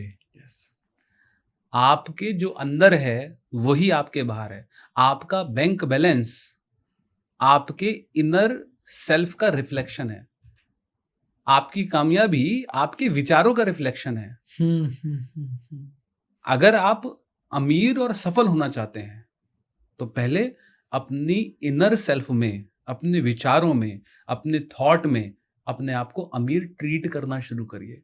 आप कैसे कैसे? आप खुद को ही गरीब ट्रीट करते हैं और कहते हैं जी मैं तो अमीर नहीं बन, अमीर कैसे हूं? Okay okay. आपका ब्रेन आपकी रियलिटी, देखो मैं बहुत पावरफुल लाइन दे रहा हूं। If you want to change the realities of your life, then you have to change the identity of your life. Okay. अपनी खुद के प्रति जो छवि है उसको आपको बदलना पड़ेगा। तो एक व्यक्ति है जिसका 10,000 सैलरी है और उसको है कि मुझे 30,000 की सैलरी या 1 लाख की सैलरी तक जाना है। आपकी अगर 10,000 सैलरी है और आप 1 लाख सैलरी पे पहुंचना चाहते हो, तो आपको उसी दिन से ये मानना पड़ेगा कि आपकी 1 लाख सैलरी है। फील करना है। आई एम, ठीक है, I am dash, I am के आगे जो भी आपने लिखा वो आपकी आइडेंटिटी बनी। ठीक है। So I am earning 1 lakh rupees, ठीक है, और 10 लाख रुपीज। ज्यादातर लोग जब गोल को डिसाइड करते हैं तो क्या लिखते हैं? I will be rich. Will be मतलब आप अभी रिच नहीं है। Okay okay okay. I will be rich, it means you are poor right now. मैं कहता हूं इसको चेंज करो, आप ये बोलो आई एम रिच। अच्छा, सो वो भी है नहीं, बट फिर भी उनको वैसा महसूस करना है या बोलना है कि अभी वो रिच है। ओके, ठीक है। ज्यादातर लोग जो जिंदगी को जीते हैं और जिंदगी को जीने का जो मॉडल यूज करते हैं, that is have do be model. Have do and be model. Okay, means if I will have this then I will do this and then I will become this. अगर मेरे पास पैसा होता तो मैं ये काम करता, और ये काम करता तो मैं ये बन जाता। ज्यादातर लोग मुझे कहते हैं कि इंग्लिश मीडियम या अच्छी स्कूल में पढ़े होते तो ये हो जाता, अच्छे दोस्त की सोबत होती तो फिर ये होता, या मम्मी पापा ने मैं अंग्रेज मीडियम में पढ़ाया होता तो ये होता। Right right right right. Right model क्या है? राइट मॉडल है बी, डू एंड हैव। अच्छा, लोग उसका पूरा उल्टा करते हैं। लोग कह रहे हैं be do do and and have. लोग कह रहे हैं अगर मेरे पास पैसा होता तो मैं ये करता। मैं कहता हूँ आप ये कहो कि लोग कहते हैं I am rich, if I will have rich then I will do this. मैं कहता हूँ मानो I am rich that's why I will do this, that's why I will become this. आप मानो, क्योंकि आपका subconscious mind inner to outer जाता है, जो अंदर है वो बाहर की तरफ रिफ्लेक्ट होना शुरू होगा। ओके, ठीक है, तो अगर इनर में ही गरीबी है तो बाहर तो गरीबी आएगी। तो वो व्यक्ति, जैसे हमें गाड़ी भी लेनी होती है तो जो गाड़ी लेने के बारे में सोचते हैं वो गाड़ी हर जगह पर दिखनी शुरू हो जाती है। राइट, ऐसा लगता है कि पूरे शहर में वो सेम गाड़ी ज़्यादा है। वैसे में ज़्यादा मनी को अट्रैक्ट करना है, लेटेस्ट एक एग्जांपल था 1 लाख की सैलरी को, तो वो व्यक्ति को वैसे कौन सा माइंडसेट या कौन सा अफर्मेशन खुद को रोज़ देना होगा? जब मैंने अपनी कैरियर की शुरुआत करी थी तो मैं कॉलेज के सेकेंड ईयर में था। मेरी पॉकेट मनी होती थी, लिमिटेड घर से पैसे आते थे, लेकिन उस समय भी मैं अपने आप को वैसे ट्रीट करता था कि मैं एक रिच व्यक्ति हूँ, मैं एक सफल व्यक्ति हूँ और मुझे 100 करोड़ की कंपनी का जो ओनर होता है वैसे अपने आप को ट्रीट करना है। आज भी मेरे जो गोल हैं या जो मैं डिसाइड करा हूँ जीवन में, उस लेवल का व्यक्ति का क्या वर्क कल्चर होता है, उस लेवल का व्यक्ति कौन सी किताबें पढ़ता है, उस लेवल का व्यक्ति किस जगह बैठता है, किस जगह उठता है, क्या क्या प्राइस टैग वो पे करता है, अगर मुझे वहां तक पहुंचना है तो उसकी आइडेंटिटी को मुझे अपने अंदर लाना पड़ेगा। मैन एटलीस्ट जानकारी तो होनी चाहिए। आपको जानकारी निकालनी पड़ेगी। 10,000 महीना आप कमाते हैं, कोई गलत बात नहीं है, लेकिन जो व्यक्ति 1 लाख कमा रहा है उसमें कुछ तो 1 लाख वाली बात होगी, कोई ना कोई स्किल होगी, कोई स्किल होगी, कोई उसकी हैबिट होगी, कोई उसकी क्वालिटी होगी, कोई उसका कल्चर होगा, कोई उसका वे होगा, कुछ तो उसमें होगा ना। क्यों उसको कोई 1 लाख पे कर रहा है? 1 लाख पे कर रहा है तो 5 लाख की तो वैल्यू रखता होगा वो, तभी वो होगा, तभी वो पे कर रहा है। तो अपना जो वैल्यू है, you have to increase the value. दुनिया में पैसा कमाने का सिर्फ एक ही तरीका है और कोई तरीका ही नहीं है। अपनी वैल्यू बढ़ाना है। एक ही तरीका है दुनिया में पैसा कमाने का कि मैं दोबारा बोल देता हूँ, दुनिया में सिर्फ एक ही तरीका है पैसा कमाने का कि किसी की जेब से निकलेगा तो आपकी जेब में आएगा। बराबर बना तो सकते नहीं, आप नहीं बना प्रिंट सकते, तो आरबीआई कर छाप तो सकते नहीं। किसी की जेब से निकलेगा तो आपकी जेब में आएगा। किसी की जेब से पैसा क्यों निकलेगा? क्यों आपको कोई अपना मेहनत का कमाया हुआ पैसा देगा? जिस दिन इस दिशा के अंदर सोचना शुरू कर दोगे, आप अमीर बन जाओगे। Wow, so powerful. सो कोई आपको अपनी हार्ड एंड मनी क्यों दे, आप वैसे कौन सी वैल्यू प्रोवाइड कर रहे हो उसको, वो पहले वहां पर फोकस करना है। Very good, very good, excellent. Manifest करने से थोड़ी ना होगा, समाधान देने से होगा। कोई ना कोई प्रॉब्लम सॉल्व करना पड़ेगा। जो जितना बड़ा प्रॉब्लम सॉल्व करेंगे उतना बड़ा पैसा आता जाएगा। The more the complex problem, the more the charge of that cost. उसकी उतनी ही ज्यादा प्राइस होगी, उतनी ज्यादा पैसे होंगे। जितनी बड़ी समस्या को आप समाधान करेंगे। Excellent, excellent. सो वो व्यक्ति में भी पहले तो वो विजुलाइज करना शुरू करे, वो व्यक्ति जो काम करता है वैसे काम करना शुरू करे, एंड देन आफ्टर वो व्यक्ति कौन सी वैल्यू प्रोवाइड करता है, वो वैल्यू के ऊपर खुद काम करना शुरू करें, लोगों को वो वैल्यू प्रोवाइड करें तो लोग पैसे देंगे। पैसे पर फोकस ना करें कि ये मैं इसलिए कर रहा हूं कि मेरे को अमीर बनना है। अगर इसके बिना आप अमीर बन भी गए तो वो टेम्पररी सफलता होगी, कुछ समय बाद वो सफलता चली जाएगी। Okay, so focus value provide करने पे देना है, not to earn the money. हाँ, अपने अंदर वो क्वालिटी लाने पे देना है। अगर वो, लेट्स टेक एन एग्जांपल, मैं चलो दर्शकों को बोलता हूँ, आज एक काम करते हैं, आपको रिलायंस इंडस्ट्री का CEO और फाउंडर बना देते हैं, मुकेश अंबानी जी की जगह आपको रख देते हैं। How many of you can handle that level of responsibility right now? कितने लोग हैं जो रिलायंस इंडस्ट्री के उस लेवल को संभालने की क्षमता रखते हैं? माने लोगों को इच्छा है कि मैं मुकेश अंबानी बन जाऊं, बट उनके जो 4 या 5 लाख एम्प्लॉय होंगे उसको हैंडल करने का कैलिबर या वो कैपेसिटी नहीं होगी। आपको आपकी सफलता आपकी योग्यता के आधार पर ही मिल पाएगी। योग्यता को बढ़ाओगे, आइडेंटिटी को बढ़ाओगे, सफलता खुद ब खुद बढ़ती जाएगी। आप हैरान हो जाएंगे मैं क्या मैनिफेस्ट करता हूँ ये जानकर। सुबह जब मैं बैठता हूँ और जब मैनिफेस्ट करता हूँ क्या करते हैं? मैं कहता हूँ यूनिवर्स मुझे बड़े चैलेंजेस दो। I always ask universe to give the more big challenges, new challenges. मैं कभी ये नहीं कहता कि मेरे को मर्सिडीज दो, ये दो, नहीं। मैं कहता हूँ give me the more challenges and the new one and the bigger one. क्योंकि जब आप बड़ी सफलता की तरफ जाएंगे तो आपको बड़े चैलेंजेस को सॉल्व करने की क्षमता मिलेगी। और इनफैक्ट अभी मेरे वन ऑफ द फ्रेंड हैं जो काफ़ी बड़ी, इनफैक्ट अदानी के अंदर ही काफ़ी अच्छी पोस्ट पे हैं। तो I was just asking him because ढेर सारे उनके अलग अलग डिपार्टमेंट के सीईओज हमारी सोसाइटी में रहते हैं। मैंने बोला आपको जब एक सीईओ को हायर करना है तो उसके लिए कितने सारे कैपेबल, एलिजिबल पढ़ाकू बंदे आपके पास आते होंगे, आप उसमें से किसको सिलेक्ट करते हैं? बिकॉज सारे IIM वाले होंगे, IIT वाले होंगे, टॉपर्स होंगे। तो उन्होंने एक बड़ी प्यारी सी बात बोली हुई थी, बोले हम उनको क्वालिफिकेशन के आधार पे कभी भी सिलेक्ट नहीं करते, उनके पास्ट अचीवमेंट के आधार पे भी कभी सिलेक्ट नहीं करते। हम इंटरव्यू में एक ही चीज़ उनको पूछते हैं कि आपके जीवन में बड़ी से बड़ी चैलेंज कौन सी आई हुई है जो आपने संभाली, एंड जिसके पास सबसे बड़ी चैलेंज हम उनको हायर करते हैं। मुझे लगता है वही चीज़ आपने यहाँ पर बताई हुई है। Wonderful, wonderful, great great great. So money को मैनिफेस्ट किया, अब नाउ मे बी सफल हुआ, अब नाउ बच्चा, एंड बच्चे के बाद में एक प्रॉब्लम ये आता है कि बच्चे मोबाइल के एडिक्टेड हो जाते हैं और मोबाइल छीनने पे वो गुस्सा करते हैं। तो यदि शॉर्ट में बता पाए कि क्या करना चाहिए?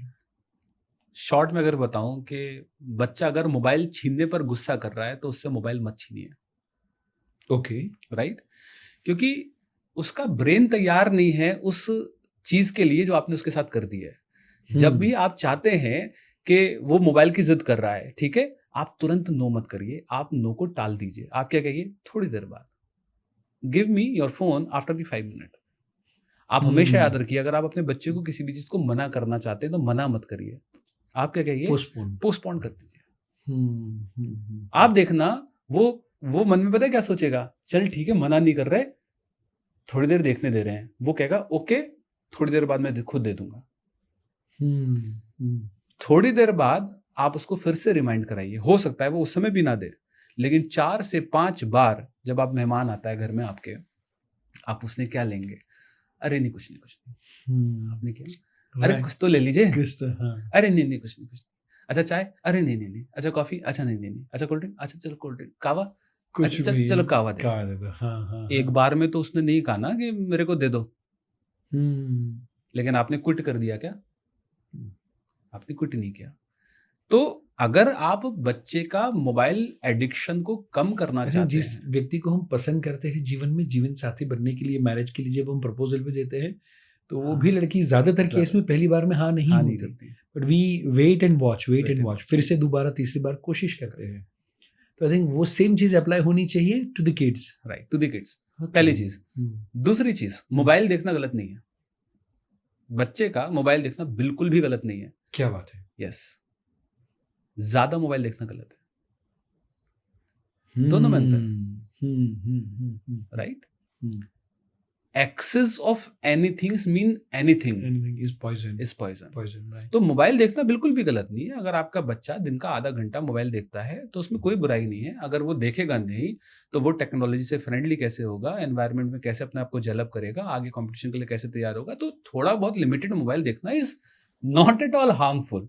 आधा घंटा डिपेंड करता है कि वो कितनी, आधा घंटा भी देख सकता है, आधा घंटा भी, 1 घंटा भी देख सकता है, और डिपेंड ये करता है कि वो देख क्या रहा है। Use the technology to train your child, not use this technology to damage the brain of your child.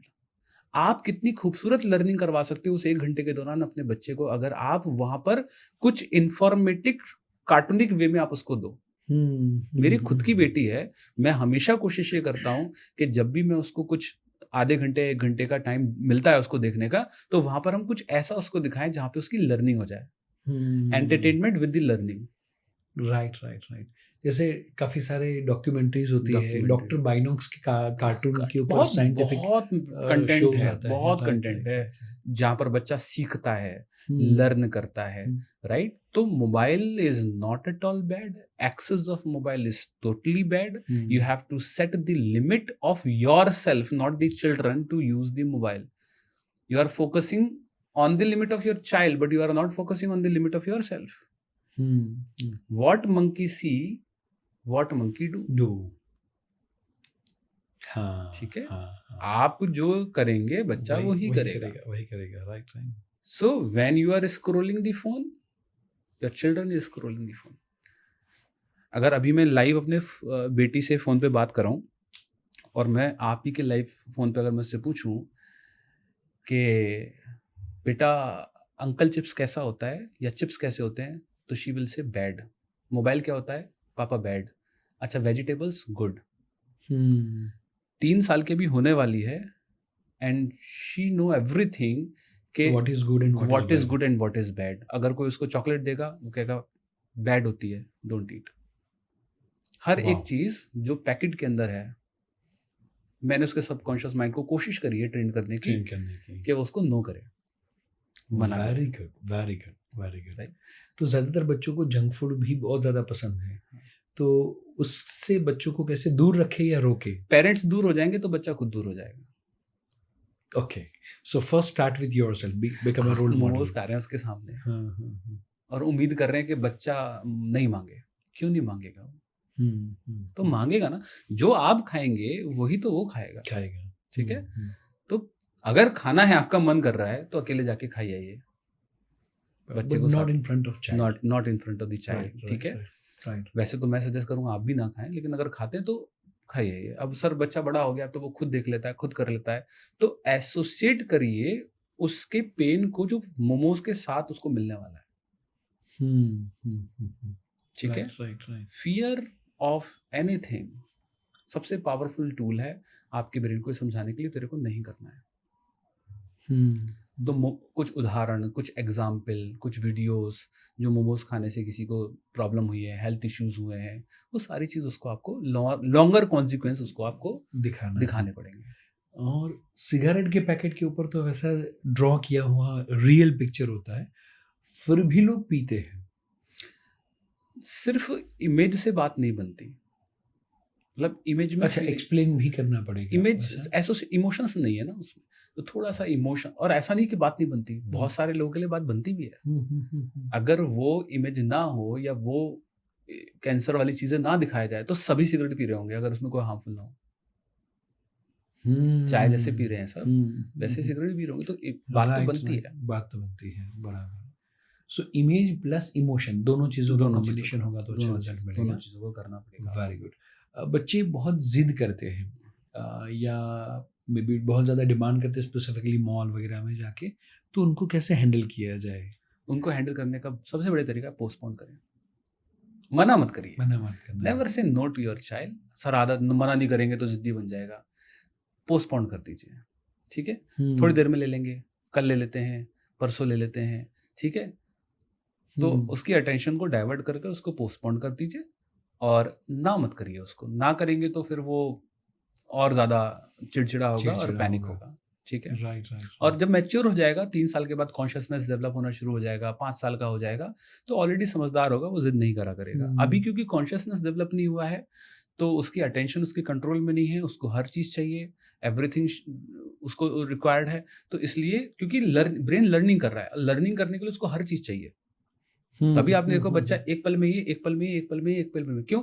Brain अभी डाटा ले रहा है, लर्न कर रहा है, एक्सपीरियंस ले रहा है, बिलीव बना रहा है। ज़्यादातर मम्मी पापा ऐसा सोचते हैं कि बच्चा हाइपर एक्टिव है, ADHD है, ये सारे प्रॉब्लम को लेकर। ब्रेन को डाटा चाहिए ना, लर्निंग चाहिए ना। क्या है इसका टेस्ट कैसा है? वो कहेगा मैगी। ये क्या है मम्मा खिलाना? टेस्ट करेगा, चेक करेगा, क्योंकि ब्रेन लर्निंग ले रहा है अभी। तो 3, 4, 5 साल तक इसलिए वो ज्यादा जिद्दी होता है। गलत बात नहीं है, वो उसका ब्रेन हाइपर एक्टिव है, अच्छी बात है, बस ताकि वो ज्यादा डेटा कैप्चर कर सके, अनुभव ले सके, एक्सपीरियंस ले सके। तो वो तो लेगा, उसका ब्रेन तो ऐसे ही काम करता है। आपके लिए सब फैमिलियर है, उसके लिए थोड़ी ना फैमिली, उसके लिए तो सब चीज नहीं है। तो सब कुछ एक्सपीरियंस करना चाहता है वो तो। वेरी गुड, हर एक चीज एक्सपीरियंस। और प्लस पहले आपके टाइम में मोबाइल फोन नहीं था, अब उसने आधी दुनिया तो मोबाइल फोन पे देख रखी है ऑलरेडी, आपसे ज्यादा देख रखी है उसने मोबाइल फोन पे।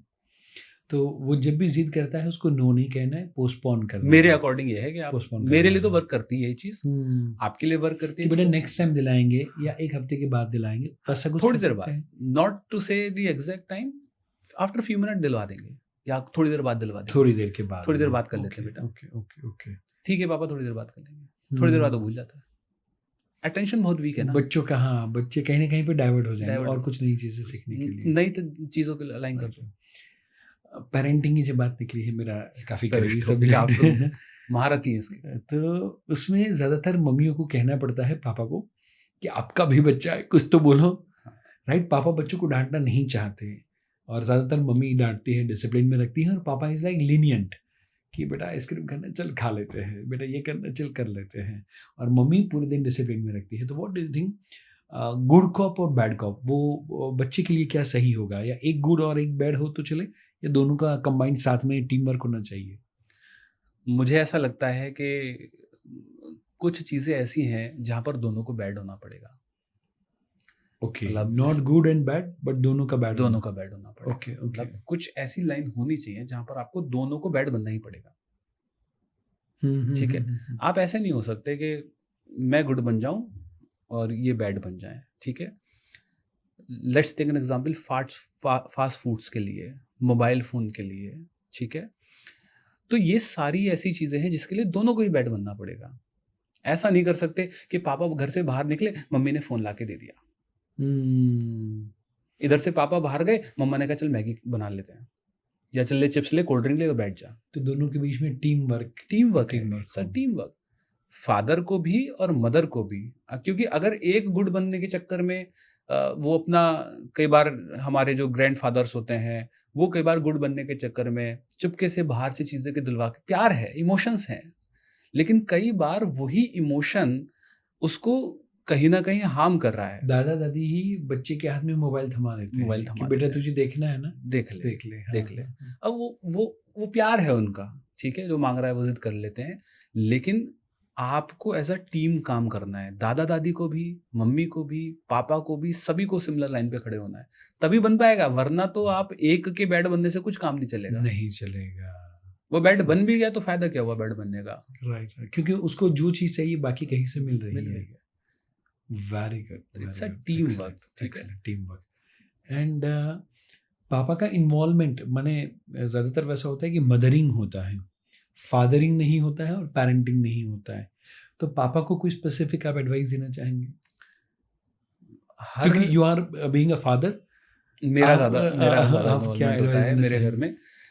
मेरा ऐसा मानना है कि इंडिविजुअल पर्सन के एज एन मदर और एज एन फादर दोनों के अपने अपने अनुभव हैं, दोनों के। हाँ, राइट।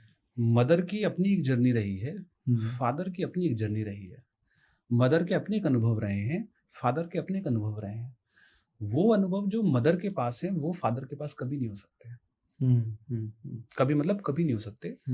जो मदर जिस एंगल से सोच सकती है अपने बच्चे के लिए, वो फादर कभी नहीं सोच सकता। मेरी बेटी है तो एज एन मदर वो मेरी बेटी के लिए जो एंगल सोच सकती है, being an male, being an father, I can not think, idea भी नहीं आएंगे, मेरे को आइडिया भी नहीं आएंगे, ठीक है। उनका पर्सपेक्टिव बिल्कुल अलग होता है कि इसके घर नहीं भेजना है, ऐसा होता है, सामने गई है, घर में कोई लेडी है कि नहीं है। उनका सोचने का जो पर्सपेक्टिव, अनुभव जो उनके पास है खुद की लाइफ की, वो शायद हम सोच भी नहीं सोच सकते, ठीक है। Being an father outside the word, in the business angle, in the real world, जो मेरे पास अनुभव है वो मदर के पास उतने नहीं हो सकते, हो सकते हैं लेकिन उतने नहीं हो सकते। तो दोनों का इन्वॉल्वमेंट आपके बच्चे को बेहतर दे पाएगा। दोनों का इन्वॉल्वमेंट, आप अपने अनुभव उसको देंगे, वो अपने अनुभव उसको देंगे, और वो बच्चे के लिए बेटरमेंट रहेगा। सो आई थिंक दोनों का डिफरेंट होना is a blissful state for the child. Yes, right. ज्यादातर मम्मी बोलती है कि आप ऐसा क्यों नहीं सोचते, पापा कहते हैं आप ऐसा क्यों नहीं सोचते, बट आप दोनों का डिफरेंट होना, डिफरेंट एक्सपीरियंस होना, वही तो बच्चे को कंप्लीट बनाएगा। बनाएगा। ये बहुत ही पावरफुल आइडिया है, बहुत ही पावरफुल आइडिया है। और आप अपने अनुभव अगर दे रहे हैं तो उसको लिमिट ना करें। जब बच्चा गिरता है, don't rush to pick the child और उसको खड़ा करने, लेट देम गिरने दो उसको। ओके। ठीक है, मैं कहता हूं struggle is the blessing, being a poor is the blessing. आप एक एग में से उस ककून को निकलने का स्ट्रगल अगर खत्म कर देंगे तो आप उसके पंख को मजबूत करने का जो रास्ता उसको खत्म कर देंगे। ज़्यादातर मम्मी पापा शायद आजकल यही गलती करते हैं कि वो अपने बच्चों को सारी चीज़ें दे देना चाहते हैं। उनको आप क्या कहना चाहेंगे? देखिए, सारी चीज़ें आज आपके पास में हैं, तो आप दे पा रहे हैं उनको, जो कि गलत नहीं है, आप दे दीजिए। लेकिन उनको आप मौका दीजिए लाइफ में चैलेंजेस को फेस करने का। उससे उनका चैलेंज अगर आपने छीन लिया तो आगे चलकर डिप्रेशन, एंजाइटी, सुसाइडल थॉट्स, क्योंकि मेंटल मसल्स इंप्रूव नहीं हुई, लाइफ के चैलेंजेस को हैंडल नहीं कर पाएंगे, रिजेक्शन हैंडल नहीं कर पाएंगे। राइट। तो मेरा तो पर्सनल अनुभव यही कहता है, होता क्या है एक्चुअली में ना, ह्यूमन साइकोलॉजी इस तरीके से क्यों डिज़ाइन है, हमारे जीन्स हमें फीलिंग क्यों देते हैं, ओवर प्रोटेक्टिव हम चिल्ड्रन के प्रति क्यों होते हैं, क्योंकि हमारा इस प्लेनेट अर्थ पर एक ही काम है, being an human being, the only purpose of our life in this planet as a human being is only one, to reproduce ourself. अपने जीन्स को रिप्रोड्यूस करना, अपनी आबादी को बढ़ाना और अपने आप को जिंदा रखना। हमारे हर स्पीशीज यही काम कर रही है। This is the only and only purpose of our existence. तो आप देखेंगे ये चीज कि हमारे जीन्स हमसे ये भाव करवाते हैं। हम अपने बच्चे के लिए जान दे भी सकते हैं और ले भी सकते हैं। पता है क्यों? बच्चे के लिए क्यों? क्योंकि बच्चे की ज्यादा चांसेस हैं जीन्स को रिप्रोड्यूस करने के, ह्यूमन स्पीशीज को आगे बढ़ाने के लिए। दैट्स व्हाई हमारे अंदर अपने बच्चे के प्रति ओवर प्रोटेक्टिव भाव होते हैं। और शायद चीजें दी पर चैलेंज नहीं दी, तो फिर आई थिंक बच्चे के अंदर ये जो उसको नेक्स्ट सर्वाइवल वाला या जो नेक्स्ट प्रोड्यूस करने वाला है वो कम हो जाएगा because of the comfort zone only. And इसलिए शायद अभी जो डिंक करके एक टर्मिनोलॉजी आती है जो अभी आपने बताया उससे टोटली ऑपोजिट चीज हो रही है। DINK is DINK, double income no kid. आज की जो नई जनरेशन के लोग हैं, they don't want to have kids, they want to live like separately, husband and wife के तौर पे या गर्लफ्रेंड बॉयफ्रेंड के तौर पे, without even marriage also, live in relationship, they don't want to have kids. तो ये जो एक्चुअली अभी तक का हमारा सर्वाइवल मोड है या उससे टोटल अपोजिट जा रहे हैं, उसके पीछे का यदि कुछ आप NLP के थ्रू यदि रीज़न बता पाएँ? उसके पीछे का रीज़न है कि कई बार हमारा जो अनुभव होते हैं, ठीक है, शादी के प्रति, बच्चों के प्रति, मैरिजेस के प्रति, वो कुछ लोगों के गलत बन जाते हैं। Let's take an example. मैं एक ऐसे परिवार में हूँ जहाँ पर मेरे मदर, मेरे फादर हमेशा लड़ते रहते हैं, झगड़ते रहते हैं, और फिर at the end of the few years उनका डाइवोर्स हो जाता है, वो सेपरेट हो जाते हैं। इसका प्रभाव मेरे ऊपर एज एन चाइल्ड क्या पड़ेगा? मैरिज इज बैड, या सारे मर्द ऐसे होते हैं या सारी वुमन ऐसी होती है, काइंड ऑफ गलत प्रभाव पड़ेगा। बट क्या शादियां खराब होती हैं? No, all marriage are not bad, right, all mens are not bad, all womens are not bad, लेकिन उसका प्रभाव पड़ेगा।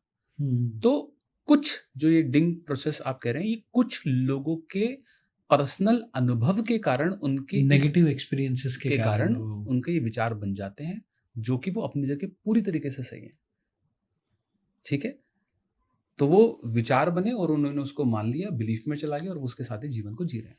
पर अब जस्ट आउट ऑफ क्यूरियोसिटी में पूछ रहा हूँ कि ऐसे लोग में भी 40s में चले गए तब तक, या 45-50 तक इज ओके, पर नाउ अभी शायद वो पार्टनर भी रहा होगा कि नहीं रहा होगा, या अब उसके बाद में ये जो आपने बताया कि जो ह्यूमन की बेसिक नीड है, अब फिर उसके माइंड में ऐसा कुछ आता है कि यार मैंने शादी कर ली होती तो, या बच्चे कर लिए होते तो, ऐसे जो सिंगल हो और जो 50s में पहुंच जाए, उनकी साइकोलॉजी के बारे में यदि आप कुछ प्रकाश डाल पाए। देखिए, ब्रेन के हमारे जो जीन्स हैं वो आपको ये फीलिंग देंगे ही देंगे, और ये बट ऑब्वियसली नेचुरल चीज़ है।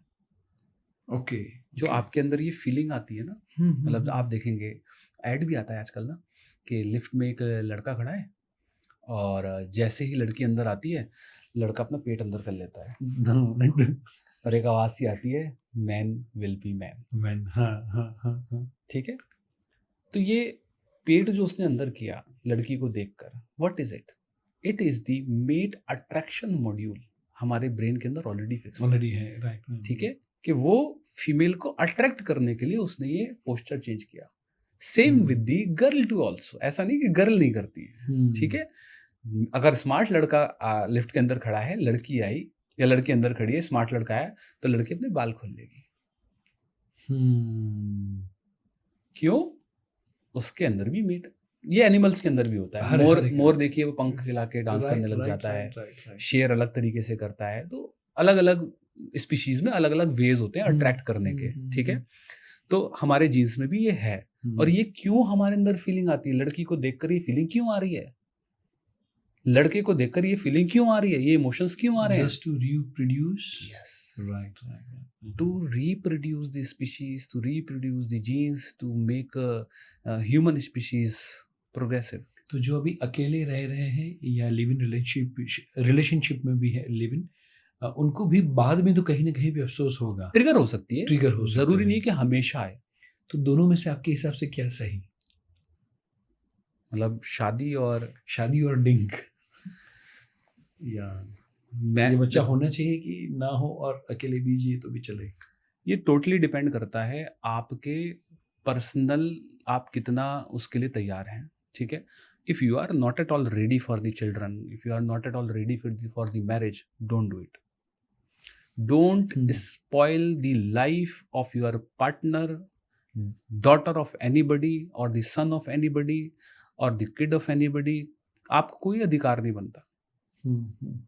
आजकल आपने देखा होगा, ब्लू ड्रम और माउंटेन्स में जाकर अपने हनीमून पे अपने हस्बैंड को किल करने का मार देते हैं। कोई अधिकार नहीं है किसी के बच्चे को मारने का आपको। If you are not at all ready for the marriage, just say no. No means no. कोई अधिकार नहीं है कि आप तैयार नहीं हैं शादी के लिए, आपके बिलीफ में पड़ा है मुझे शादी नहीं करनी। और आई थिंक मुझे लगता है वो उनके मम्मी पापा को भी समझना पड़ेगा कि जब वो बच्चा मना कर रहा है तो फोर्सफुली शादी ना करवाए, और उसको कोई गलत काम करने के लिए फोर्स ना करें, बिल्कुल ना करें। तो आई थिंक वहां पर वो जो लड़की जो जिम्मेदार है, उतने ही जिम्मेदार शायद पेरेंट्स भी हैं, हो सकते हैं। अगर उन्होंने उसको फोर्स किया है तो लेकिन उसके चांसेस ज्यादा हैं कि फोर्स किया ही होगा। लेकिन इतना डीप में नहीं पता है, बट कोई अधिकार नहीं है। आप रेडी हैं तो करिए, नहीं रेडी हैं तो मत करिए। किसी एक लाइफ को आप इस प्लेनेट अर्थ पर लेकर तो आ गए, आप उसके लिए रेडी नहीं है।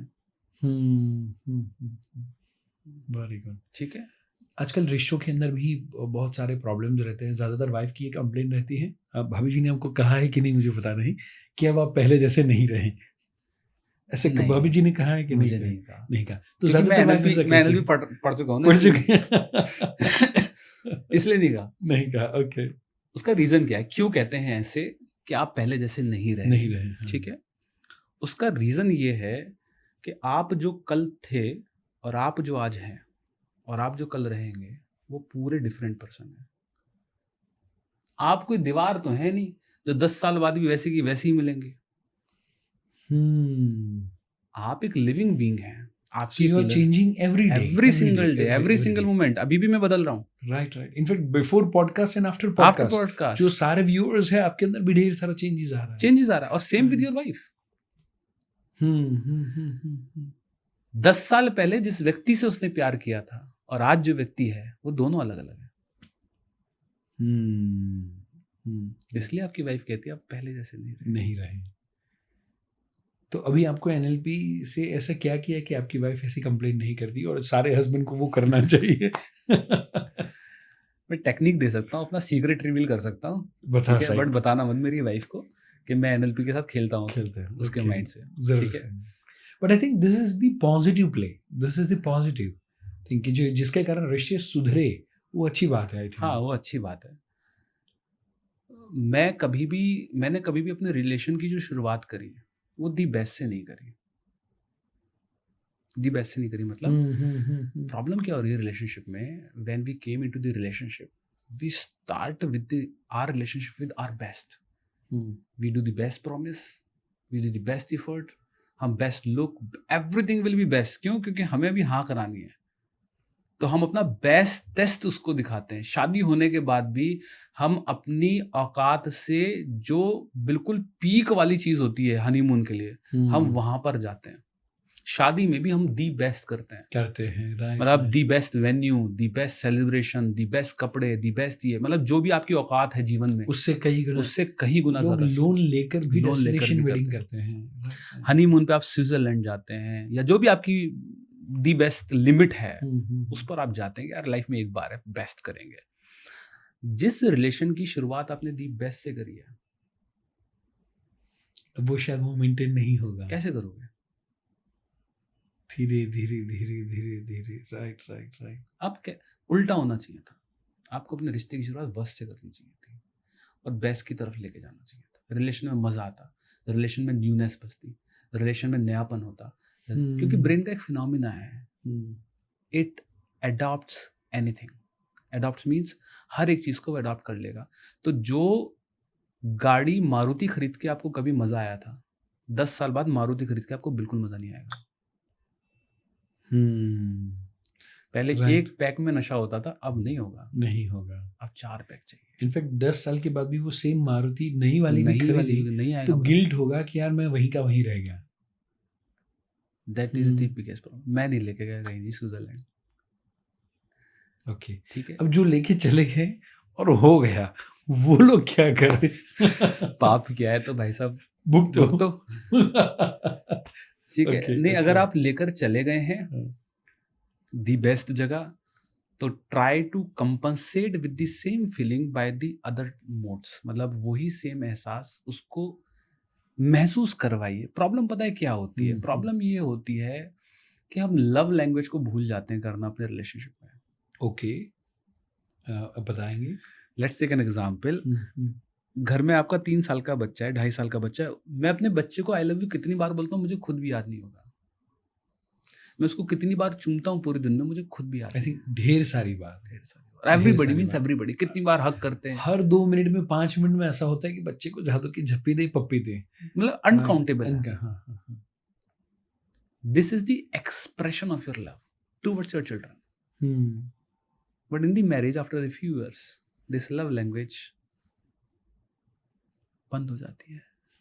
भाई अब तो शादी हो गई, अब कहाँ जाएगी? अब तो शादी हो गई, अब कहाँ जाएगा? टेक इट फॉर ग्रांटेड ले लेना अपने लाइफ पार्टनर को, this is the biggest mistake. जो रिलेशनशिप में शादी करने का मतलब ये नहीं है कि अब आपने उसको खरीद लिया है या आपकी वो जन्मों के लिए हो गई है। मतलब expression of your feeling is important in the relationship. So आपका कहना है कि लोग प्यार करते तो हैं, बट प्यार का इजहार जितनी बार करना चाहिए वो नहीं करते। वंडरफुल। जब भी मैं सुबह अपने घर से ऑफिस निकलता हूँ, मेरी एक रिचुअल है, मैं अपनी बीबी का माथा चूम के निकलता हूँ। This is my everyday ritual. मैं उसका बुलाता हूँ, चाहे वो कितनी बिजी हो, कहीं भी हो, मतलब मेड भी अगर सर्वेंट भी है तो मैं अलग जाके उसका फोरहेड चूमता हूँ और फिर ऑफिस के लिए निकलता हूँ। वाह, सारे हस्बैंड ये देखें, गाली वाइफ देख रही है तो हस्बैंड को फॉरवर्ड करे। Wonderful wonderful, right right right. मैं प्यार करता हूँ लेकिन इजहार तो करना भी जरूरी है। सिर्फ वो मैं दिल में या दिमाग में रखेंगे वो नहीं, सामने वालों को एक्सप्रेस भी करना है। दूसरा लव लैंग्वेज जो आपके रिलेशन को बेटर कर सकता है, अगर आपने वो गलती कर दी है स्विट्जरलैंड वाली या दी बेस्ट वाली कर दी है, ठीक है, आप एक चीज और कर सकते हैं और वो है कि आप आउट ऑफ द बॉक्स जाके, होता क्या है शादी के बाद ना, रोल्स निर्धारित हो जाते हैं। आप ये करेंगे, मैं ये वाइफ का करूँगा। रोल है घर गृहस्थी का, आपका रोल है जी ऑफिस का। वाइफ हो सकता है आपके ऑफिस में मदद कर देती हो, आप ये है। लेकिन आप सोच के देखें कि जब आप अनएक्सपेक्टेडली अपनी वाइफ के लिए कुछ करते हैं तो उसको कैसा लगेगा। Surprise, surprise. Surprise, okay okay, हाँ। आपने उसके लिए कभी ब्रेकफास्ट बना दिया, आपने उसके घर का कोई 4 काम कर दिया, आप छोटे नहीं होंगे कि मैं घर का काम करूँगा। मैं आज अपनी वॉशिंग मशीन कपड़ों की चला के आया हूँ, मैं कपड़े घर पे सुखा के आया हूँ और उसमें मुझे कोई शर्म नहीं है। नहीं है, मुझे कोई भी शर्म नहीं है अपने नहीं। खुद के काम करने में। और इवन आप यकीन नहीं करेंगे, कल रात की रोटी भी मैंने बनाई थी। वाओ! उसका रीज़न क्योंकि मेरी वाइफ को कल 101 बुखार था, अभी भी उसको फीवर है। वो बोली नहीं मैं बना दूँगी। सारे हस्बैंड ध्यान से सुने हैं। मैं बुरा नहीं बना, वो राइट, बोली मैं बना राइट, दूँगी। राइट, मैंने हाँ, बोला हाँ। आप आराम करो, मैं बना दूँगा। नहीं, वंडरफुल, अच्छा फिर सुनो वंडरफुल। उसकी, ठीक है एक प्रीशा के लिए, बेटी के लिए बना देना फिर एक। हुँ, मैं कहा लो हाथ थोड़ा-सा पकड़ाओ तो फिर सभी हाँ, हाथ पकड़ लेते हैं। तो हाँ। इसको हम बोलेंगे do the unexpected things sometimes. कभी तो कुछ नयापन लाओ। और same with the wife, wife भी अगर है तो अपने हस्बैंड के लिए कुछ कुछ ना ऐसा कुछ, सरप्राइज करे हुँ, जो उसको अनएक्सपेक्टेड हो, अरे माय गॉड तुमने ये कर दिया। हुँ, तो रिलेशन में न्यूनेस क्रिएट करने के वेज ढूंढने होंगे आपको। सो एक एक्सप्रेस करे लव, नंबर 2 सरप्राइज या न्यूनेस लाए, पर्सनल लाइफ के अंदर भी, हाँ, प्यार करते वक्त भी, प्यार करते हो या फिर रूटीन के अंदर भी। रूटीन के अंदर। Wonderful, wonderful. तो ये आप अगर करना शुरू करेंगे तो आपका जो रिलेशन है वो और ज़्यादा ब्यूटीफुल होगा और ज़्यादा अच्छा होगा, right. Try to appreciate your life partner, ठीक है, तारीफ करिए। जो चीज़ अच्छी लगे मुंह पे बोल दीजिए।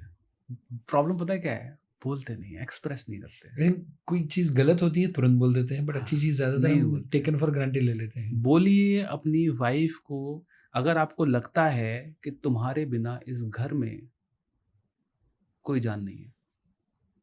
और एक्चुअली Actually it is. सारा घर यदि अच्छे से चल रहा है तो बिकॉज ऑफ दी, मैंने अपनी वाइफ को कल रात wife बोला, and वो the 2 mother, घंटे 3 हाँ। घंटे से चुप थी फीवर में। मैं कहा तुम्हारे बिना तो इस घर में जान ही ना हो। उसको अच्छा लगा होगा। तो एक्चुअली क्या है कि आपने उसको अप्रिशिएट करना बंद कर दिया है। वेरी गुड, अप्रिशिएट करना शुरू अप्रिशिएट करें। Have the trust on your life partner is the basic ingredient of the good relationship. Good relationship, right right. शायद पता नहीं किससे बात हो रही थी, पता नहीं ऐसी कोई बातों में जिक्र हो रहा था, तो उन्हें ऐसी जिक्र हुआ कि अच्छा तुम्हारी वाइफ को तुम्हारे फ़ोन का पासवर्ड पता है क्या? मैंने कहा हाँ उसको पता है, यूज़ कर लेती है वो। बोले आज की तारीख में वाइफ को अगर फ़ोन का पासवर्ड पता है तो तुमसे गौ व्यक्ति कोई नहीं, ऐसा उन्होंने बोला। तो मैंने उनको बोला मुझे भी तो उसका पासवर्ड पता है ना। पता है, राइट राइट। और ज़्यादातर इनफैक्ट हमारे केस में भी इट इज़ सिमिलर, एंड मेरे ज़्यादातर व्हाट्सएप के जवाब मेघा ही देते हैं, क्योंकि मैं ज़्यादातर शूटिंग में होता हूँ, सेशन में होता हूँ, एंड या फिर प्रिपरेशन में होता हूँ, तो मैं व्हाट्सएप के आंसर वो मेघा ही देती है। और ज़्यादातर फ्रेंड्स का ऐसा ही होता है कि यार ये सब कुछ वो देख लेती है। मैंने बोला हाँ उसमें क्या प्रॉब्लम है। And that is the, so I think trust and transparency is missing today in today's era, very important. So मैंने कहीं पर पढ़ा हुआ था कि आजकल हस्बैंड वाइफ एक दूसरे को टच कर सकते हैं पर एक दूसरे के मोबाइल को नहीं। So Absolutely right. it is becoming true Right. nowadays. Right, nowadays. right. तो ट्रांसपेरेंसी अगर रिलेशन में नहीं है तो रिलेशन में कुछ है ही नहीं। नहीं, बच्चा ही नहीं है रिलेशनशिप में। आप नहीं। बस एक स्ट्रेंजर की तरह एक छत के नीचे रह रहे हो और कुछ भी नहीं है उसमें। और क्यों रह रहे हो? सिर्फ सोसाइटी के लिए, बच्चों के लिए रह रहे हो और कुछ नहीं है उस रिलेशनशिप में। मतलब ट्रांसपेरेंसी अगर नहीं है रिश्ते में तो क्या ही है रिश्ते, क्या ही ट्रस्ट ही नहीं है तो फिर क्या ही बचा रिश्ते में। सो मुझे लगता है ये चारों के चार पैरामीटर कोई भी रिलेशनशिप को ज्यादा हैप्पी एंड स्ट्रांग बनाएंगे। Next is expectation. रखना है कि नहीं रखना है? नहीं रखना है, नहीं रखना है। जो हमने ये वाला सीखा था N+1 वाला, not with your wife and not with your husband. कुछ भी एक्सपेक्ट नहीं करना है। ओके, अरे सर अपनी वाइफ से एक्सपेक्ट नहीं करेंगे, अपने हस्बैंड से एक्सपेक्ट नहीं करेंगे। एक्सपेक्ट मत करिए, अगर वो कर रहे हैं तो ठीक है, वेल एंड गुड है। नहीं, क्योंकि आप एक्सपेक्ट करेंगे और वो नहीं करेगा, आपको एंगर आएगा। एंगर आएगा, आप एंगर एक्सप्रेस करेंगे, एंगर एक्सप्रेस करेंगे तो उसके कॉन्सिक्वेंस होंगे। तो बेटर ये है, इसका तरीका क्या है? इसका तरीका है एक्सेप्टेंस। रिश्ते को बेहतर करने के लिए आपके अंदर एक्सेप्टेंस का भाव होना चाहिए। एक्सेप्टेंस का भाव का मतलब है कि जो वो व्यक्ति इंडिविजुअल आइडेंटिटी है, उस व्यक्ति के लाइक डिसलाइक हैबिट आदतें सब कुछ इंडिविजुअल है। एज इट इज मैं स्वीकार करता हूँ। स्वीकार करता हूँ। 7 फेरे लेते हैं ना, स्वीकार करते हैं ना। तो मैं एज अ इंडिविजुअल, एक इंडिविजुअल मेरी लाइक है, डिसलाइक है, मुझे पसंद है कोई चीज, मुझे नहीं पसंद है, मेरे बिहेवियर है, हो सकता है आपको वो पसंद ना हो। Same with you as well. Right right. I accept you as you are and you accept me as I am. Wonderful, ठीक है, wonderful. Don't try to change me and I will not try to change you. Wonderful. ठीक है, so, मुझे लगता है इसके कारण कोई भी रिश्ता सुमधुर हो सकता है। 100%। वो जो गुलाब की पंखुड़ी की आपने बात करी थी, वैसा सुगंधी हो सकता है वाला रिश्ता हो सकता है। आपको जो पसंद है आप पहनो, आपको जो खाना है आप खाओ। मुझे जो पसंद है मैं पहनूंगा, मुझे जो खाना है मैं वो खाऊंगा, मुझे जो पढ़ना है मैं वो पढ़ूंगा, मुझे जो घूमना है मैं वो घूमूंगा। अच्छा, कुछ कॉमन हैबिट्स होंगी जो मैच करेंगे, वो साथ में करें, तो वो साथ में कर लें। जैसे कुछ कॉमन तो जरूर होंगी, 2-4 चीजें अच्छी लगती होंगी, ठीक है, तो वो आप साथ में कर लें। लेकिन ये मत करें कि जी मुझे तो यही पसंद है, आपको भी यही खाना पड़ेगा, यही करना पड़ेगा, यही करना पड़ेगा। That is totally wrong. Excellent. So मुझे लगता है हमने ढेर सारी आज ये बातें करी हुई है। Although I am not a love guru. नहीं, but you are a mind guru. You are a mind guru. मतलब मैं हालांकि रिलेशन की बात कर रहा हूँ, मेरी खुद की अरेंज मैरिज है, ठीक है, तो मैंने तो एक लड़की भी नहीं पटाई आज तक। राइट। नहीं, पर I think it shows your commitment towards your life. And the best part is कि हमने प्रोकास्टिनेशन, लेजीनेस से शुरुआत करी, वहां से माइंड को समझा, ब्रेन को समझा, वहां से लाइफ को समझा, फियर को समझा। किसी भी चीज को मैनिफेस्ट करने के लिए आई एम, उसके बाद में जो हमने 5 पैरामीटर के बारे में बताया, लाइफ के kind of positive image create करने को लेकर ढेर सारी बातें आज हमने करी। उसके बाद में बच्चों को लेकर, पेरेंटिंग को लेकर, हस्बैंड वाइफ रिलेशनशिप को लेकर मुझे लगता है कि ये complete kind of life coaching का पूरा एक पैकेज सारी ऑडियंस को मिला हुआ है। तो दोस्तों, ये पूरी पॉडकास्ट में से आपको कौन सी चीज बहुत बेस्ट लगी, मैं चाहता हूं कि जल्दी से कमेंट करते हुए बताएं। एंड लास्ट में मैं पूछना चाहता हूं, कुछ रैपिड फायर, कुछ मजेदार बातें करते हैं। आपका फेवरेट फूड क्या है? Food, yes. मेरा फेवरेट फूड, मैं ना बहुत बोर इंसान हूँ, ठीक है, तो मेरा ऐसा कुछ फेवरेट, क्योंकि फेवरेट अगर है तो एक्सपेक्टेड है। तो कौन सी चीज आप खा लेते हैं? मेरी वाइफ अगर पूछती है कि क्या खाना है, तो एक ही लाइन होती है, जो तुम दे दोगे मैं खा लूंगा। तो मेरा ऐसा कोई फेवरेट फूड नहीं है। अगर बोलोगे तो मैं पराठे हैं, मतलब हाँ, मतलब वाइफ के या माँ के हाथ के पराठे मेरे को अच्छे लगते हैं। सो प्योर वो दिल्ली पंजाबी वाइफ, वो पराठे चाहिए। मतलब बहुत ज्यादा तो नहीं खाता हूँ मैं, पर हो तो अच्छा, लेकिन कभी मिले तो अच्छा लगता है। गुड। आपका मॉर्निंग रूटीन जो आप बाय डिफॉल्ट करते हैं? मैं वॉक जरूर करता हूँ, मतलब मेरे को वॉक जरूर करनी होती है, तो वॉक मेरे लिए सबसे इम्पोर्टेंट है। मैं मॉर्निंग में वॉक मेरे को करना ही है। एक्सीलेंट। कोई ऐसी फनी हैबिट जो आपके अंदर है और उस चीज के लेकर फैमिली वाले आपको चिढ़ाते हैं या बोलते हैं, ऐसा कुछ कोई फनी हैबिट? मैं मतलब फ्रेंड्स के साथ कई बार मैं बहुत फैमिलियर हो जाता हूँ, तो ठीक है, तो उसके लिए कई बार चिढ़ा देते हैं, बोल देते हैं। या फिर फनी हैबिट, सच फनी हैबिट में तो क्या हो सकती है फनी हैबिट मेरी? जैसे मैं मेरे लिए बताऊं, मुझे सारी चीजें याद रहती हैं और मुझे गाने याद नहीं रहते। अच्छा। तो मैं जब भी कोई गाना गाता हूं तो एक लाइन एक गाने की होती है, और उसके बाद में जब दूसरी लाइन गाता हूँ वो और कोई गाने की होती है। मेघा मुझे कोहनी मारती है कि गाना बदल गया, तुम्हें ये वाला गाना गाना था। मेरी डांस वो फनी है, मतलब मैं डांस बहुत ही खराब करता हूँ। अच्छा, वो तो सेम विथ मी, डांस नहीं अच्छा होता है। मेरा और शनि देओल का दोनों का एक ही स्टेप मेरे को भी डांस नहीं आता। ओके, वाइफ थोड़ा बहुत करा देती है, वरना तो बिल्कुल नहीं आता। नहीं आता। Very good. आपका लाइफ का पर्सनल गोल या पर्सनल पर्पस आपका क्या है? मेरी लाइफ का पर्सनल गोल और पर्सनल जो पर्पस है, that is the happiness in the life. Happiness means कि जो भी मैं कर रहा हूँ उसको करने में ना एक पीस और सुकून होना चाहिए। मतलब जब रात को सोए तो लगना चाहिए कि मैंने अपना बेस्ट दिया है। तो बस मेरी लाइफ का एक ही एजेंडा है कि जब भी मैं रात को सोऊं, कुछ भी करा, दी बेस्ट दिया मैंने अपना ना, मैंने अपना 100% दिया है। तो यही है जो आपके कंट्रोल में है। वाह, राइट। बाकी सब चीजें आपके कंट्रोल में नहीं। मीठा या तीखा, दोनों में से मीठा कौन सी मीठा चीज़? मीठा मतलब मीठा। मीठे में क्या पसंद है आपको? मीठे में सब कुछ पसंद है, लेकिन क्योंकि मैं हेल्थ को लेकर बहुत ज्यादा पढ़ाई कर ली है, तो वो मीठा भी मुझसे छूटता जा रहा है पीछे। पर फिर भी कोई एक चीज, जैसे गुलाब जामुन, रसगुल्ला, जलेबी या फिर cake pastry? Gulab jamun, hot gulab jamun with ice cream mix, वो मेरे को पसंद है। Very good, very good. और बाकी तो अब मीठा कम कर दिया है, बहुत कम कर लिया है। आप खुद को डेवलप करने के लिए रोज ऐसी कौन सी चीज है जो करते हैं? लाइक मेडिटेशन, रीडिंग, लर्निंग, ऐसा क्या? मैं बुक बहुत पढ़ता हूँ। Book reading. किताब मतलब आपकी फेवरेट बुक कोई?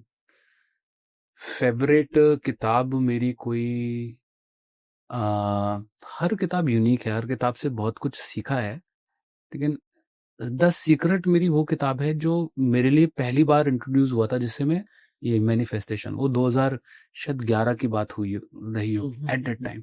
तो वो बहुत न्यू, ऐसा लग रहा क्या खजाना मिल गया है, मतलब ना, ओ माय गॉड, इससे तो मैं वंचित था, ऐसा भी कुछ होता है। अच्छा, उसमें फिर सीडी, हम ना पहले सीडी लाके उसको प्ले करते थे लैपटॉप में ना, पहले सीडी भी लग जाती थी, तो वो प्ले करते थे, बैठकर देखते थे। ओ माय गॉड यार, ऐसा भी कुछ होता है क्या? मतलब बहुत यंग थे, कॉलेज के अंदर थे, 21 साल 20 साल शायद एज। उस समय पे पॉजिटिव थिंकिंग भी लोगों को पता नहीं होती थी 2010-11 में। तो वो एक ऐसी चीज थी जिसने पूरा ना सोचने का नजरिया ही बदल दिया जीवन का। तो वो मेरी द सीक्रेट जो है, मतलब आप तो बहुत बेटर बुक्स हैं, लेकिन वो पहला प्यार तो होता है, वो पहला ही प्यार होता है। तो वो पहला प्यार है द सीक्रेट। Excellent, excellent. कोई एक सुपर फूड जो आपको लगता है कि हर घर तक पहुंचना चाहिए? सीवक्तौन। I think yes, right. Oh my god, वो हर घर तक जाना चाहिए, 100% जाना चाहिए। मिरेकलस सुपर फूड है। कोई एक ऐसी हैबिट जो हर व्यक्ति को पर्सनल या प्रोफेशनल लाइफ के लिए अपनानी ही चाहिए?